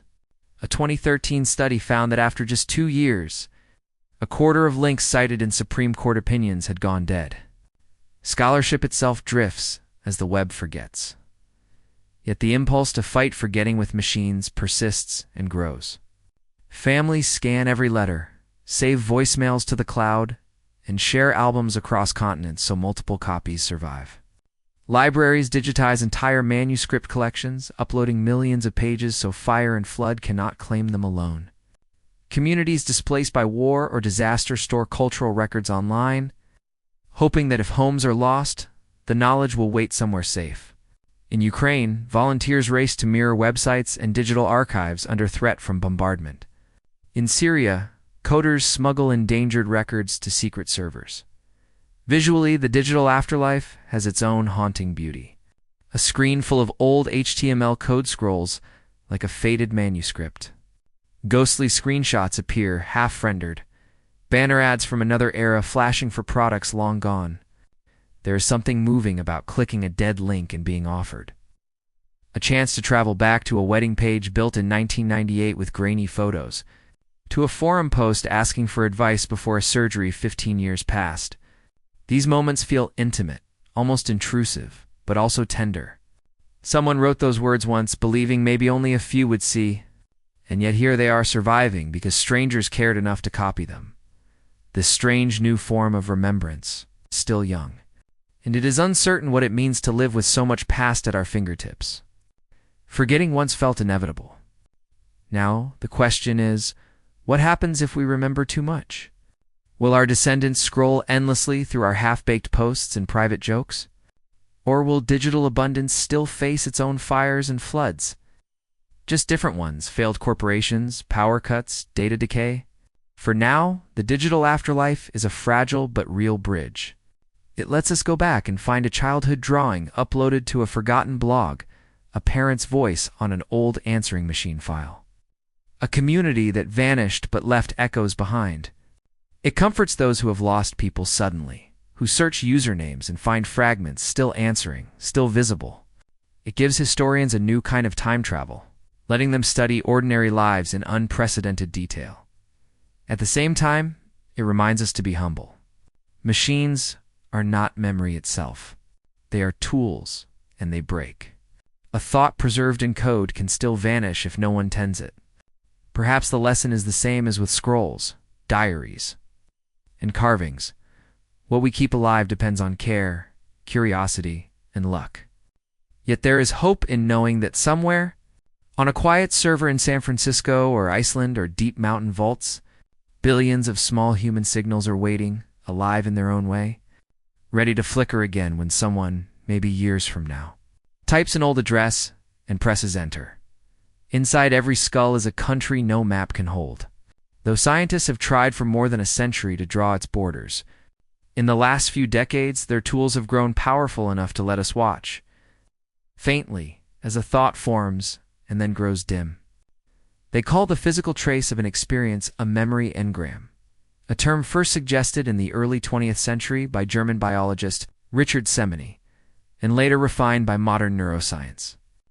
The idea is that each moment you live leaves behind a pattern of cells connected in a particular way. A constellation of firing neurons that together carry the weight of a scene, a smell, a name. When you remember, those same cells ignite again, small night sky lighting up deep inside your head. Researchers now use light and magnetism to glimpse these constellations. In 2012, a team led by Susumu Tonegawa at MIT worked with mice, tagging neurons that fired during a specific experience, exploring a new box with proteins that would glow when stimulated. Later, by shining light into the animals' brains, they could trigger the network and make the mice recall the earlier moment, freezing in fear if that box had been unpleasant. The experiment was a quiet revelation. Memory is not a vague mist, but a physical circuit that can be traced and even awakened. It also showed how fragile that circuit is. When the same animals were left alone for weeks, parts of the enneagram weakened, connections grew thin. It was forgetting made visible. Other imaging tools have shown something similar in humans, though less directly. Functional MRI scans track blood flow as volunteers think or remember, revealing shifting constellations of activity. An older face from childhood might flare across multiple areas, visual cortex, Tory spots tied to voice like cities lit at night. Over time, if the face is never called up again, the pattern shrinks. The roads between cells are pruned the way gardeners cut back branches. This pruning is not cruelty, but housekeeping. Every day your brain must clear paths, or else its cities would choke with unused streets. Synapses, the minute spaces where one cell passes a chemical spark to another, physically retract when idle. At the same time, new roads are built for fresh learning. A living landscape cannot keep everything. There is something beautiful and unsettling about watching this process. On one screen, you might see dense glowing webs after someone studies a list of foreign words. A week later, the same scan shows only a few bright nodes, the rest faded like stars in dawn light. Yet if the person hears the word again, the map can flare back. The faint traces were enough to rebuild. Neuroscientists sometimes speak of latent engrams, patterns that seem gone but are only hidden, waiting for the right cue. That explains why a song from the radio can drop you instantly into a long-ago summer, or why a smell can unseal a room you thought forgotten. This vision of the brain as landscape has changed how we think about loss. When a person suffers trauma or disease, as in Alzheimer's, it is often these delicate roots that fail first. Amyloid plaques and tangles choke the roads. Synapse cannot travel. Families see it when a loved one begins losing names, and then entire decades. Imaging shows cities going dark. Yet even then, certain paths endure: music, rhythm, prayer. That is why a man deep in dementia may still sing a hymn flawlessly, though he cannot recall his daughter's name. The engrams for melody and emotion lie elsewhere, lit long after other lights have dimmed. It is also why learning works better when it is emotional or multisensory. An event tied to smell, place, and feeling builds richer roots.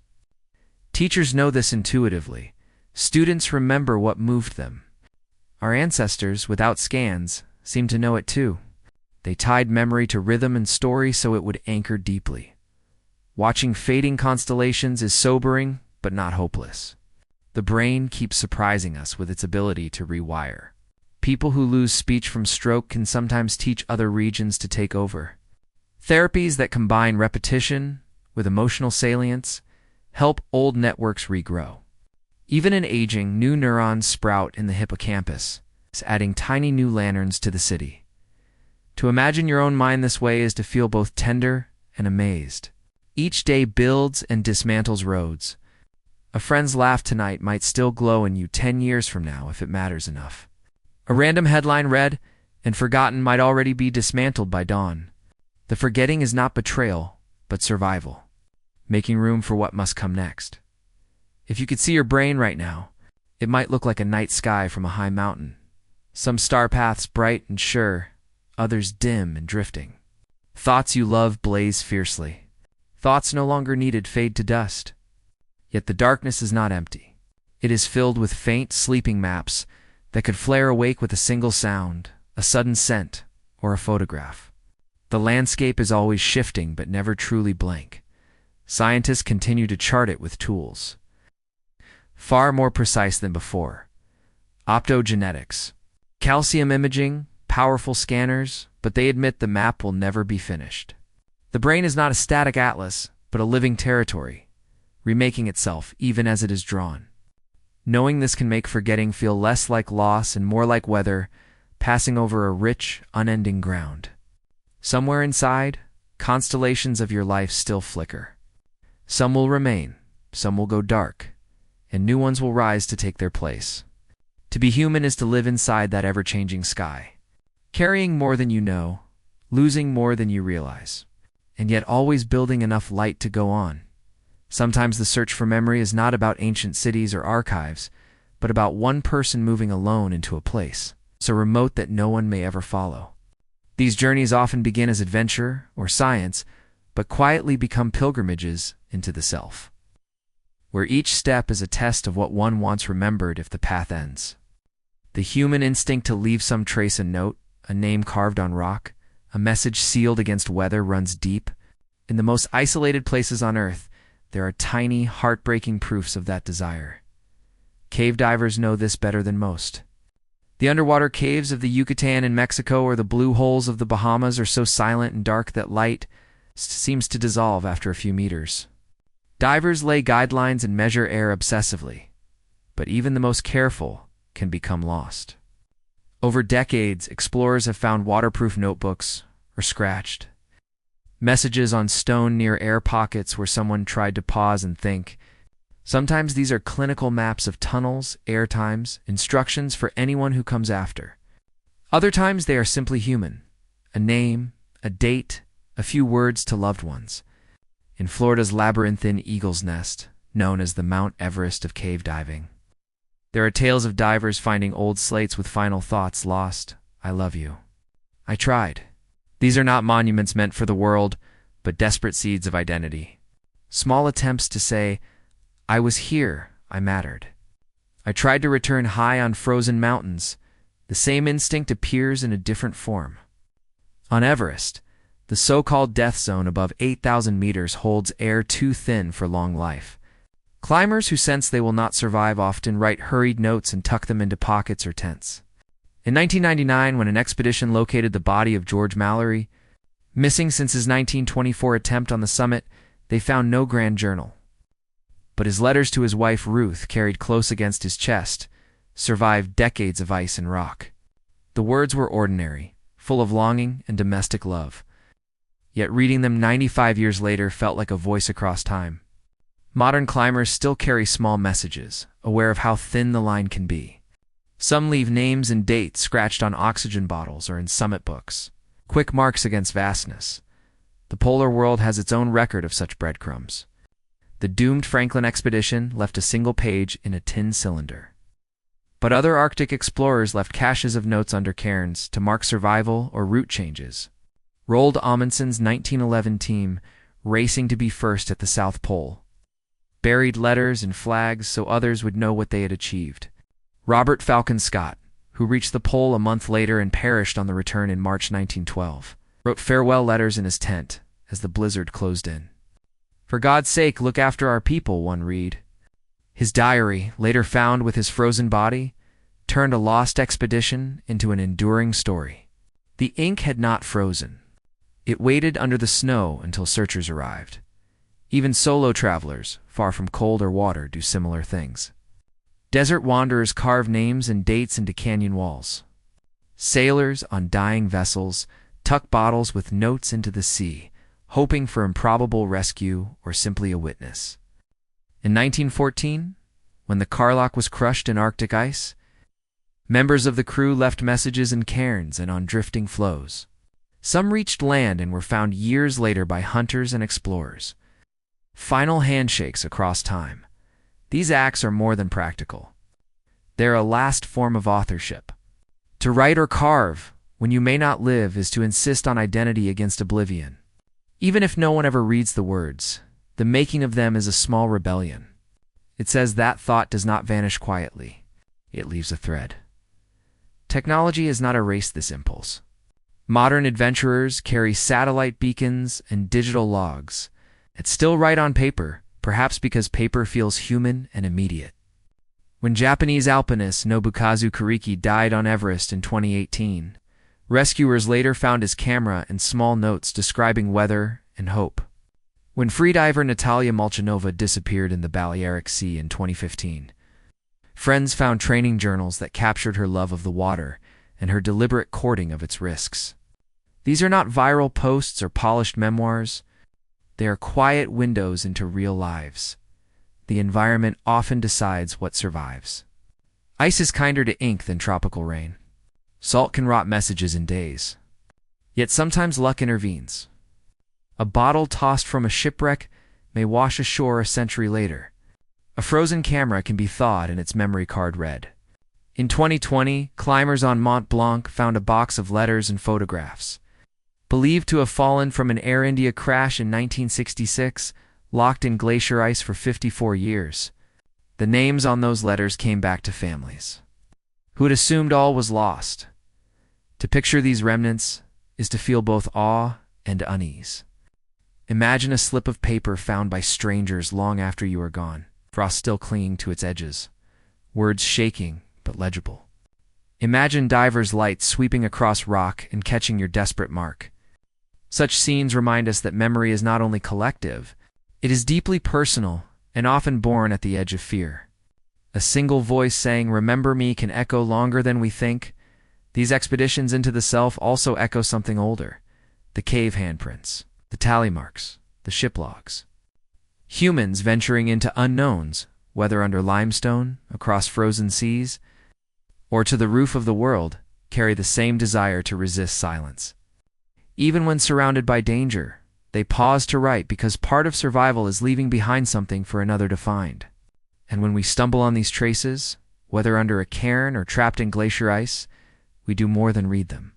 We become witnesses who carry someone else's story forward, proving that a thought set down in extremity can outlast death and distance and return one day to living minds. Sometimes the thing we assume is gone forever turns out to have been only sleeping, hidden in odd corners or faint traces waiting for the right touch. Memory has a way of curling into places where it can outlast the people who made it. And once in a while, someone stumbles across those remains and gives them breath again. What was thought dead returns in sound, story, and language, fragile but alive enough to start new growth. It is one of the quiet miracles of history. This refusal of the past to stay silent. If someone listens hard enough, you can hear it most clearly in music. In dusty attics and long-closed archives, volunteers and scholars have been recovering wax cylinders and early discs, thought too brittle to play. These were the first mass attempts to trap sound. Fragile brown tubes made in the late 1800s and early 1900s that often cracked or went moldy. Yet modern technology can read even grooves so faint they are invisible. At the Library of Congress and in tiny labs scattered around the world, machines now scan the surfaces with light and map the grooves in 3 dimensions, turning silent relics into digital audio. A few years ago, engineers used this method to resurrect a voice singing "Eau Claire de la Lune," captured on paper coated in soot by Edward Leon Scott de Martinville in April 1860. Nearly 2 decades before Edison's phonograph. For more than a century, the strip had sat unheard. Now its ghostly notes wander across speakers, thin but unmistakably human. In small recording archives, the songs of long-gone folk musicians, field chants, and ceremonial dances have come back this way, teaching descendants melodies their grandparents never got to hear, stories to have found paths home. Sometimes they hide in unexpected translations, one culture borrowing from another, leaving clues that can be pieced together. In Iceland, medieval sagas were once close to vanishing when the old manuscripts lay in private hands or scattered across Europe. The 18th and 19th centuries saw a surge of interest. Collectors and scholars tracked them down, copied them, and returned them to Icelandic memory. Today, children read and performed tales of Grettir and Ungel that nearly disappeared.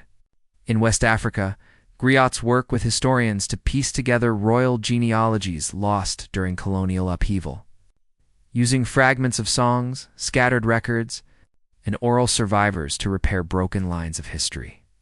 Languages, perhaps the most delicate carriers of thought, have also been pulled back from the edge. Many were silenced by conquest, displacement, or the slow grind of assimilation. But revival can happen if even a few scraps remain. In New Zealand, Mbori was pushed nearly to extinction by the mid-20th century. Schools punished children for speaking it. But elders began languageness in the 1980s, teaching toddlers, rebuilding fluency family by family. Today, Mbori signage and speech are again common, and new songs and books flourish. In North America, the Wampanoag language of Massachusetts went silent for more than a century after. English dominance and disease shattered its communities. Then, in the 1990s, Jessie Little Doe Baird, linguist and member of the Mashpee Wampanoag, studied old deeds, Bible translations, and word lists kept in libraries. She taught herself and others to speak again. Her daughter became the first native speaker in generations. What was considered permanently forgotten proved otherwise because paper and redetermination can join forces. Technology helps in ways unimaginable to the ancestors who spoke and sang. Audio recovery, digital dictionaries, and online classes let exiled words return to scattered peoples. In Australia, old ethnography's wax cylinder recordings now teach new singers songlines that colonization nearly severed. Children sit in classrooms repeating words their great-grandparents were punished for, words drawn from notebooks and phonograph tubes hidden in museum vaults. You can watch their faces as they pronounce syllables strange yet familiar. Something deep and old stirs. Even the oddest fragments matter. A brittle diary entry noting a melody, a half-remembered prayer whispered into an anthropologist's microphone in 1908. A folktale scribbled on the back of a shipping manifest, all can become seeds if patient hands plant them. Scholars of the Cornish language in England rebuilt grammar from 18th century sermons and marginal notes. Hebrew, once dormant as a spoken tongue for centuries, came back to daily life in the late 19th and early 20th century through deliberate revival. Fueled by texts and fierce cultural will, each case shows that extinction is not always final when there are traces and passion enough. These revivals are not perfect resurrections. They carry scars and gaps. A melody from an old cylinder may lack verses. A language may borrow new words to fill holes. A saga might survive only in summary. But perfection is not the point. What returns is continuity, a chance for children to speak to ancestors across broken time. It is survival of meaning, not flawless replication. Watching such returns is deeply moving. Consider the moment a needle lowers onto a warped wax cylinder in a lab and a forgotten voice sings into the present. The air changes, and scientists lean forward almost reverently. Or picture a classroom where children repeat the first words of an ancestral language. The sound strange in their mouths, but electric, bringing tears to elders who feared silence forever. These scenes show that memory, even when scattered, can be coaxed back if we care enough to seek it. The larger truth is both humbling and hopeful. What people create can be buried for centuries. But if some trace endures and someone goes looking, thought can break the surface again. Fires and floods destroy, but notes in the margins survive. Conquest crushes tongues, but single speakers can teach again. The past does not always stay gone just because we stop remembering for a while. There is a stubbornness in human memory that waits, often hidden, until curiosity and love call it back into the light. Sometimes memory survives not by design but by accident, carried forward because someone else stumbles across it and decides to care. The world is full of small, overlooked fragments of other lives, photographs once precious but now left behind, handwritten recipes tucked between pages of a long-sold cookbook, love letters lost in attics and then sold with the furniture. These bits of private history circulate quietly, drifting from one stranger's hands to another's, and every so often they ignite again, turning into art, story, or a fresh thread of connection that the original author could never have imagined. Walk through a Saturday flea market, and you can see this strange afterlife in motion. Tables groan under boxes of old family photos, the silver edges curling. Faces staring out blankly from weddings in 1954, or summer camps in 1972. Some buyers pick them up as curiosities, but others feel an unexpected tug, a smile that reminds them of their own grandmother, a child mid-laughter that seems too alive to abandon. At garage sales across quiet suburbs, you find albums sold for $1 because no one in the house knows or cares who is pictured. Yet a stranger might take one home and weeks later build a painting series around those unknown lives, or use the images as characters in a novel. In this way, thought continues, what someone wanted to keep but lost is taken up by another and given a second voice. Writers talk about this often. Linda Barry, the cartoonist and teacher, once said she haunted thrift stores for lost notes and lists because each scrap felt like a tiny novel. One page might read only milk stamps, call mom, but the handwriting, the folded crease, the shopping stain all whispered of a day and a person now unreachable. There are entire poetry collections built from found text, postcards, receipts, marginalia, and used books. Some artists make collages or installations out of rescued diaries. A well-known example is found in the work of Mara Kalman, who has used forgotten photos and documents to spin new visual narratives that are both whimsical and tender. Photographers define life in abandoned film. In 2007, a Chicago man named Levi Bettwieser began the rescued film project, developing undeveloped rolls from estate sales and junk shops. Thousands of images emerged: mid-century weddings, soldiers on leave, children blowing candles, strangers whose stories ended, but whose captured seconds had not. He posts them online. Families sometimes recognize lost relatives, while others simply marvel at the shared ordinariness of life. Each roll once sat silent and useless. Now it invites new eyes and fresh memory. Sometimes the transfer is deeply personal and transformative. A young painter might buy a battered trunk at a rural auction and find inside a packet of love letters from the 1930s. Brittle and sweet, full of small-town hopes. Those letters could become the seed of an entire exhibit or novel, carrying the voices of long-dead lovers into rooms they never dreamed of. A songwriter leafing through a thrift store box might find lyrics, scribbled on napkins, and adapt them into a new track that reaches thousands. The original hand did not intend such an audience, but the feeling lives on. Even researchers and historians depend on this second life. Genealogists scour flea markets for photographs with names on the back, reuniting them with descendant families. Local historians gather discarded yearbooks and scrapbooks to piece together community stories erased by time or disaster. Sometimes social media accelerates the reunion. Someone posts a found Polaroid with a name and a date, and within hours a relative appears online to say, "That's my father as a boy." Lost personal memory leaps from trash to recognition. There is beauty in this chain, because it shows how porous forgetting really is. We imagine that once something is thrown away, it ceases to exist. But much of what we discard still drifts among us, waiting for a hand to pick it up. It also shows the generosity of strangers. They could ignore these scraps, but choose instead to witness and sometimes build upon them. In doing so, they rescue more than objects. They rescue the humanness embedded in a grocery list, the humor in a scribbled margin note, the tenderness of a faded snapshot. The physical details of this world are vivid and tactile.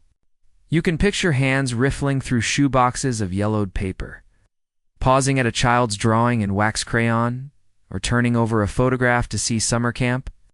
1968 scrawled in pencil. The air at a flea market smells of dust and old wood. Sunlight falls across long tables of forgotten ephemera. Somewhere an artist's mind clicks. A scene, a character. A melody stirs because of that chance encounter. This process has grown even more potent with digital sharing. People post scans of found letters or family albums to online communities dedicated to memory rescue. Whole networks work to identify faces, dates, and places. Sometimes returning the item to descendants, sometimes simply honoring it by giving it visibility. A photo once languishing, unseen in a bin, can gather thousands of quiet witnesses in ours. It is a new form of folk archiving, uncoordinated, but powerful in the end. The second life of thought suggests something hopeful. We may not be able to control what endures from our own lives, but we can trust that some part of what we make might travel further than we know. A note, a sketch, a song left unfinished could one day spark another imagination. Forgetting is real and often swift, but the world is full of curious eyes and patient hands, willing to sift through what has been left behind. Through them, the dead speak, the lost return, and new art rises from what seemed abandoned. It is not the immortality we plan, but it is a kind of persistence, fragile, unpredictable, and deeply human. History does not always lose things by accident. Sometimes forgetting is planned, sharpened into a tool, and aimed at those who must disappear. The erasure of a person or an idea can be more deliberate than any fire or flood. And when governments or movements set out to control memory, they often succeed for a long time. In those moments, forgetting is not a natural tide, but an act of power. A way to shape the future by cutting away the past until it no longer seems to have existed. Few images show this better than the retouched. Photographs of the Soviet Union. In the 1930s, as Joseph Stalin tightened his control, political rivals were not only executed or imprisoned, but slowly vanished from the public record. Official photographs were reissued with one figure after another painted out. A smiling group of revolutionaries might show 5 men one year and only 3 the next. The missing were not simply absent, but replaced by blank wall, extra railings, or clumsy shadows. Nikolai Yezhov, head of the secret police for a time, stood at Stalin's side in countless propaganda images until his arrest and execution in 1940.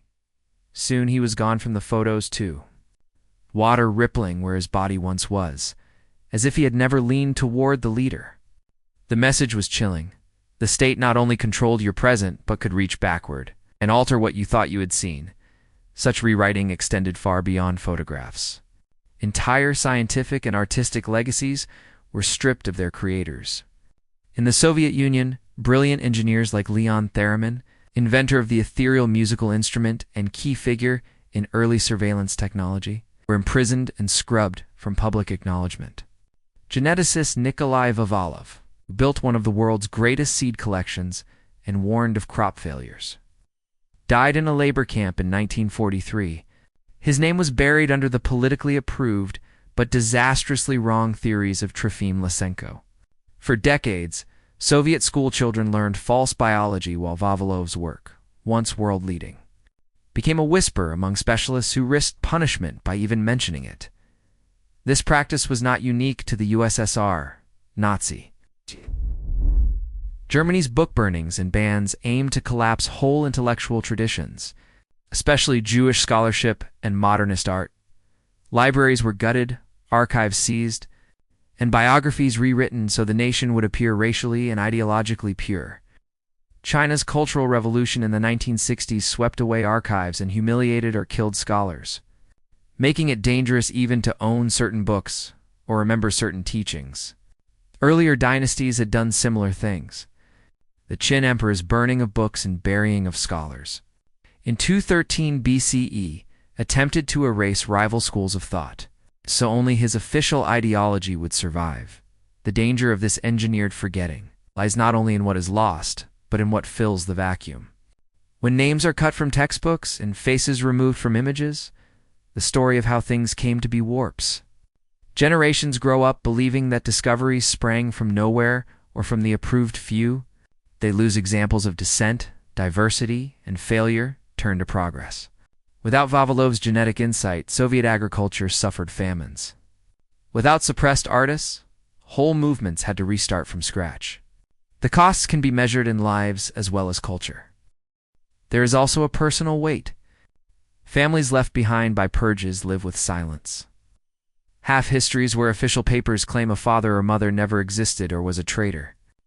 Children grow up wary of asking questions.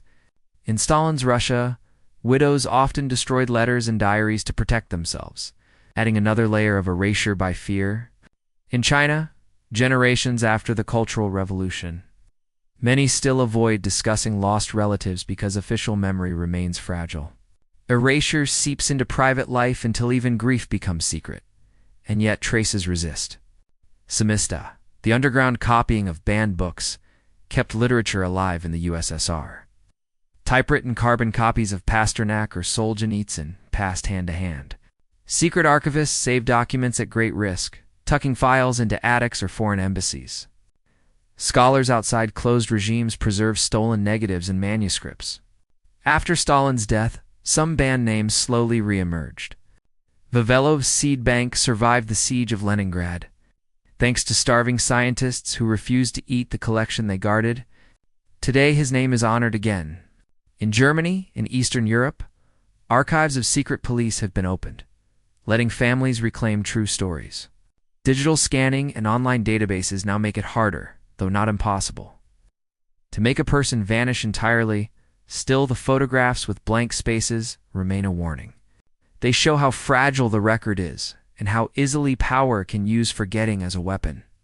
They also show that memory needs guardians, historians, archivists, ordinary citizens who copy, hide, and pass on truths when it is dangerous to do so.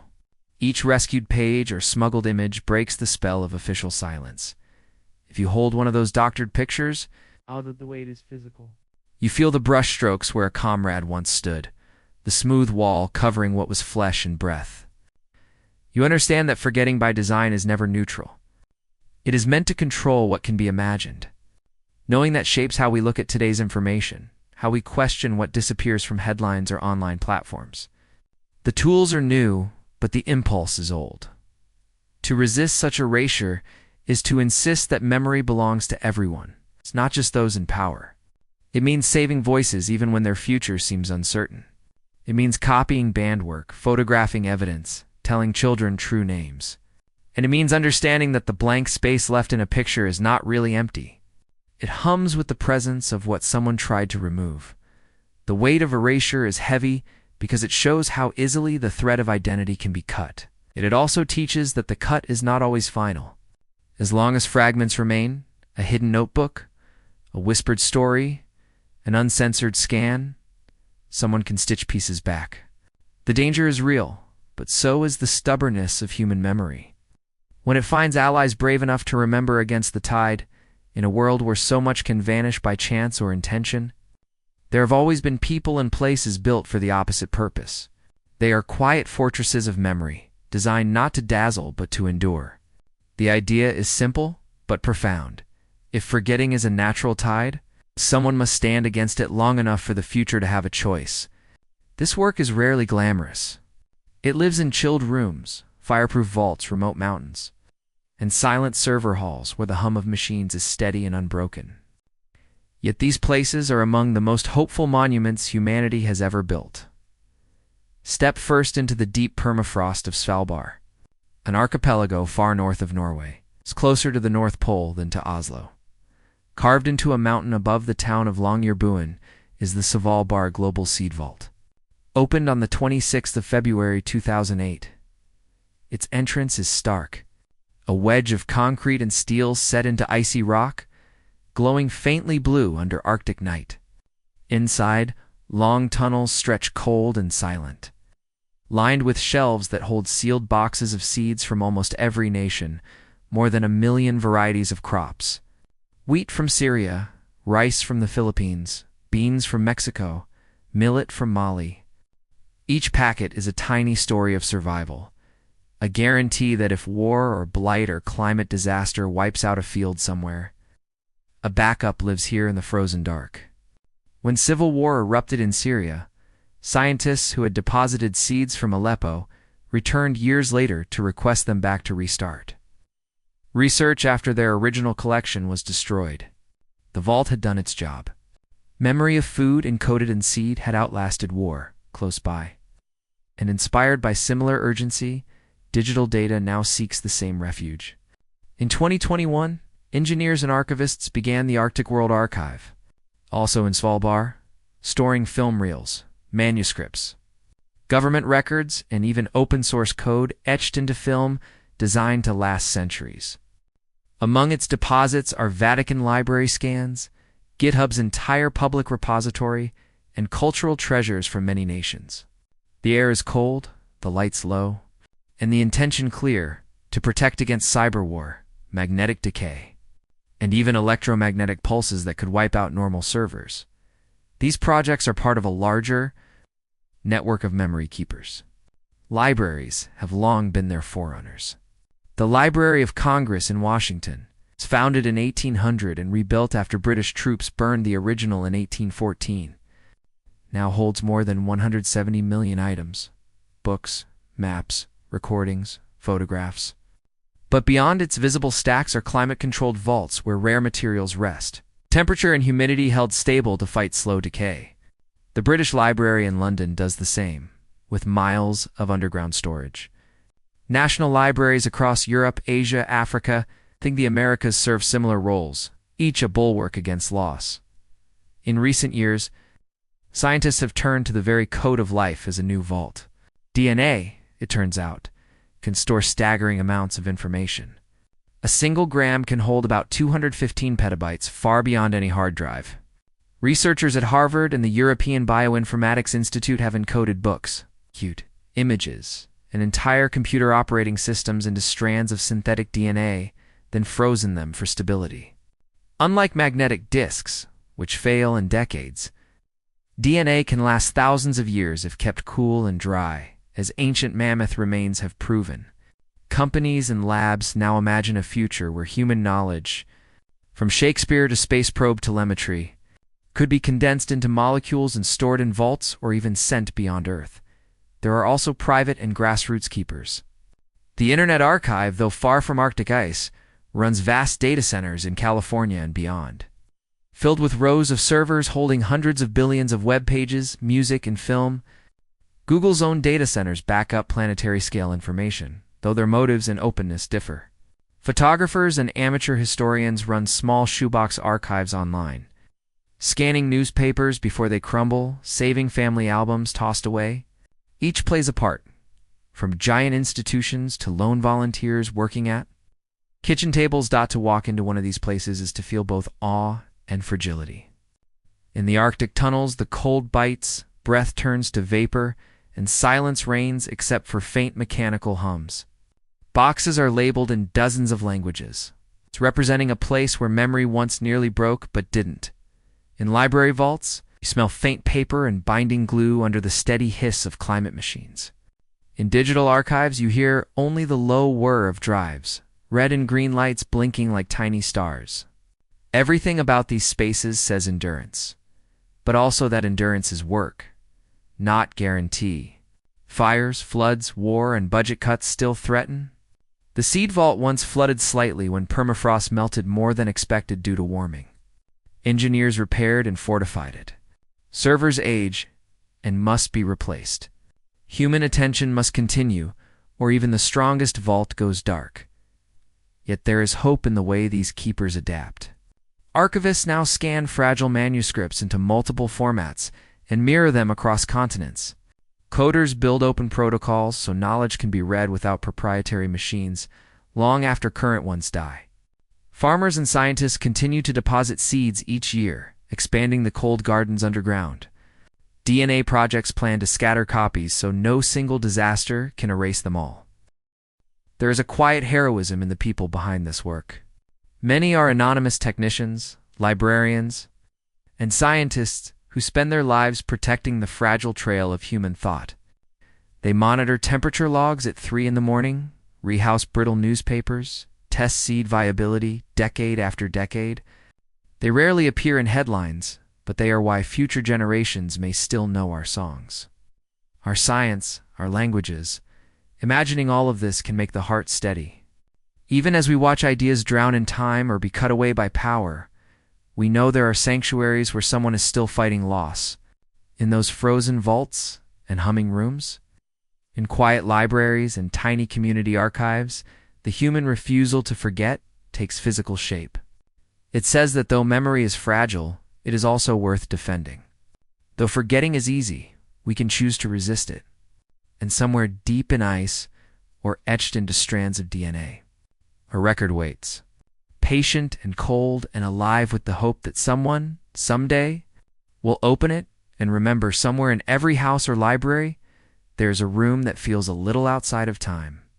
Perhaps it is no more than a corner with a desk and an old lamp, or a forgotten attic lined with boxes, or a public reading room where the only noise is the soft hum of ventilation. It is in a space like this that the question returns quietly. When a thought slips away, is it truly gone? Or has it only moved beyond the easy reach of our waking hands? Dust hangs in a slant of sunlight, pages turn with no one touching them, and the air itself seems to hold unfinished sentences. The room invites us to look closely at what forgetting really is. Inside your skull, there are countless traces of everything you have lived. Neuroscientists know this now. They have seen old networks flicker when a forgotten smell or song breaks the surface. A conversation from childhood, an idea once jotted and lost. These may leave only faint, sleeping connections, but they do not vanish in an instant. A single trigger can wake them, and even if they never return, their faint presence shapes the way other memories grow, the way you think without knowing why. Each forgotten thought is not erased, but folded back into the landscape of the brain. Like a field left fallow, so new growth can take root. Outside the body, the traces scatter further, but they do not stop. Paper has its own stubbornness. A diary page slipped between books, a margin note on an old manual, a photograph tucked behind a frame. These wait patiently, their ink fading, but still legible, decades later. One day, a stranger or a descendant may open a box and find them. They may not know your voice, but the curve of your words will work a small transfer of mind across time. Even things thrown away sometimes endure. The world of archives, flea markets, and digital rescue thrives on the almost lost. A list, a melody, an unfinished letter brought back to light by hands that care. Other minds to become a kind of echo chamber. Everything you have ever shared lives somewhere beyond you, inside the people who heard it. They may not repeat your words exactly, but pieces filter into their own language and decisions. A casual phrase spoken years ago might influence a friend's art or a child's choices. Teachers know this instinctively. So do storytellers. Once a thought crosses into another person, it is no longer alone. Even if you forget the moment, they may remember, and through them it continues. It's changed but alive. Digital space adds another strange layer. A post you have forgotten might still exist on some server, part of the great sediment of the internet. Perhaps no one will read it, but perhaps one day someone will stumble on it through the Wayback Machine or an idle search. It could become a footnote in research or a line in a stranger's poem. These small survivals are happening every day, mostly unseen. And then there is the world itself, which remembers in ways we rarely think about. A path worn by footsteps, a tool left under soil, carvings in stone, even the shape of a garden left untended. All are records. Archaeologists read such traces thousands of years later, building lives from scratches and stains. They show that while human minds forget quickly, the physical world is reluctant to erase. Standing in the silent room, with dust floating and light shifting, one begins to see forgetting differently. It is not a clean break, but a dispersal. Thought diffuses. Some of it returns to the dark rivers of the brain. Some settles into paper and stone, some passes invisibly into other people. Very little is truly gone in the instant we fear it is. What feels like loss is often transformation. There is comfort in that idea, though it is quiet comfort. It does not mean we can keep everything or undo every erasure. Many ideas still fall beyond recovery. Wars, disaster, and deliberate silencing leave real blank spaces. But enough remains that the world is never as empty as it seems. A lost song can return on a warped wax cylinder. A dead language can be coaxed back into children's mouths. A vanished friend's phrase can surface when you least expect it and shape the day. So the room waits, patient, filled with faint sounds, neurons whispering. Paper breathing under weight of years, unseen servers humming. Voices carried in someone else's heart. The question of where a thought goes after you forget it has no single answer because a thought does not go to one place. It goes everywhere. Inward to sleep, outward to strangers, downward into objects, sideways into culture. Forgetting is real, but it is not absolute. When you leave the room, step back into the light and let the door close behind you. You carry that understanding without needing to hold every detail. You know that what you once thought has not been wasted. Pieces live on in ways you may never witness, shaping worlds you will never enter. A mind is porous, but so is time, and somewhere far beyond your reach, but not beyond existence. What you forgot is still at work, weaving itself into the great unfinished story.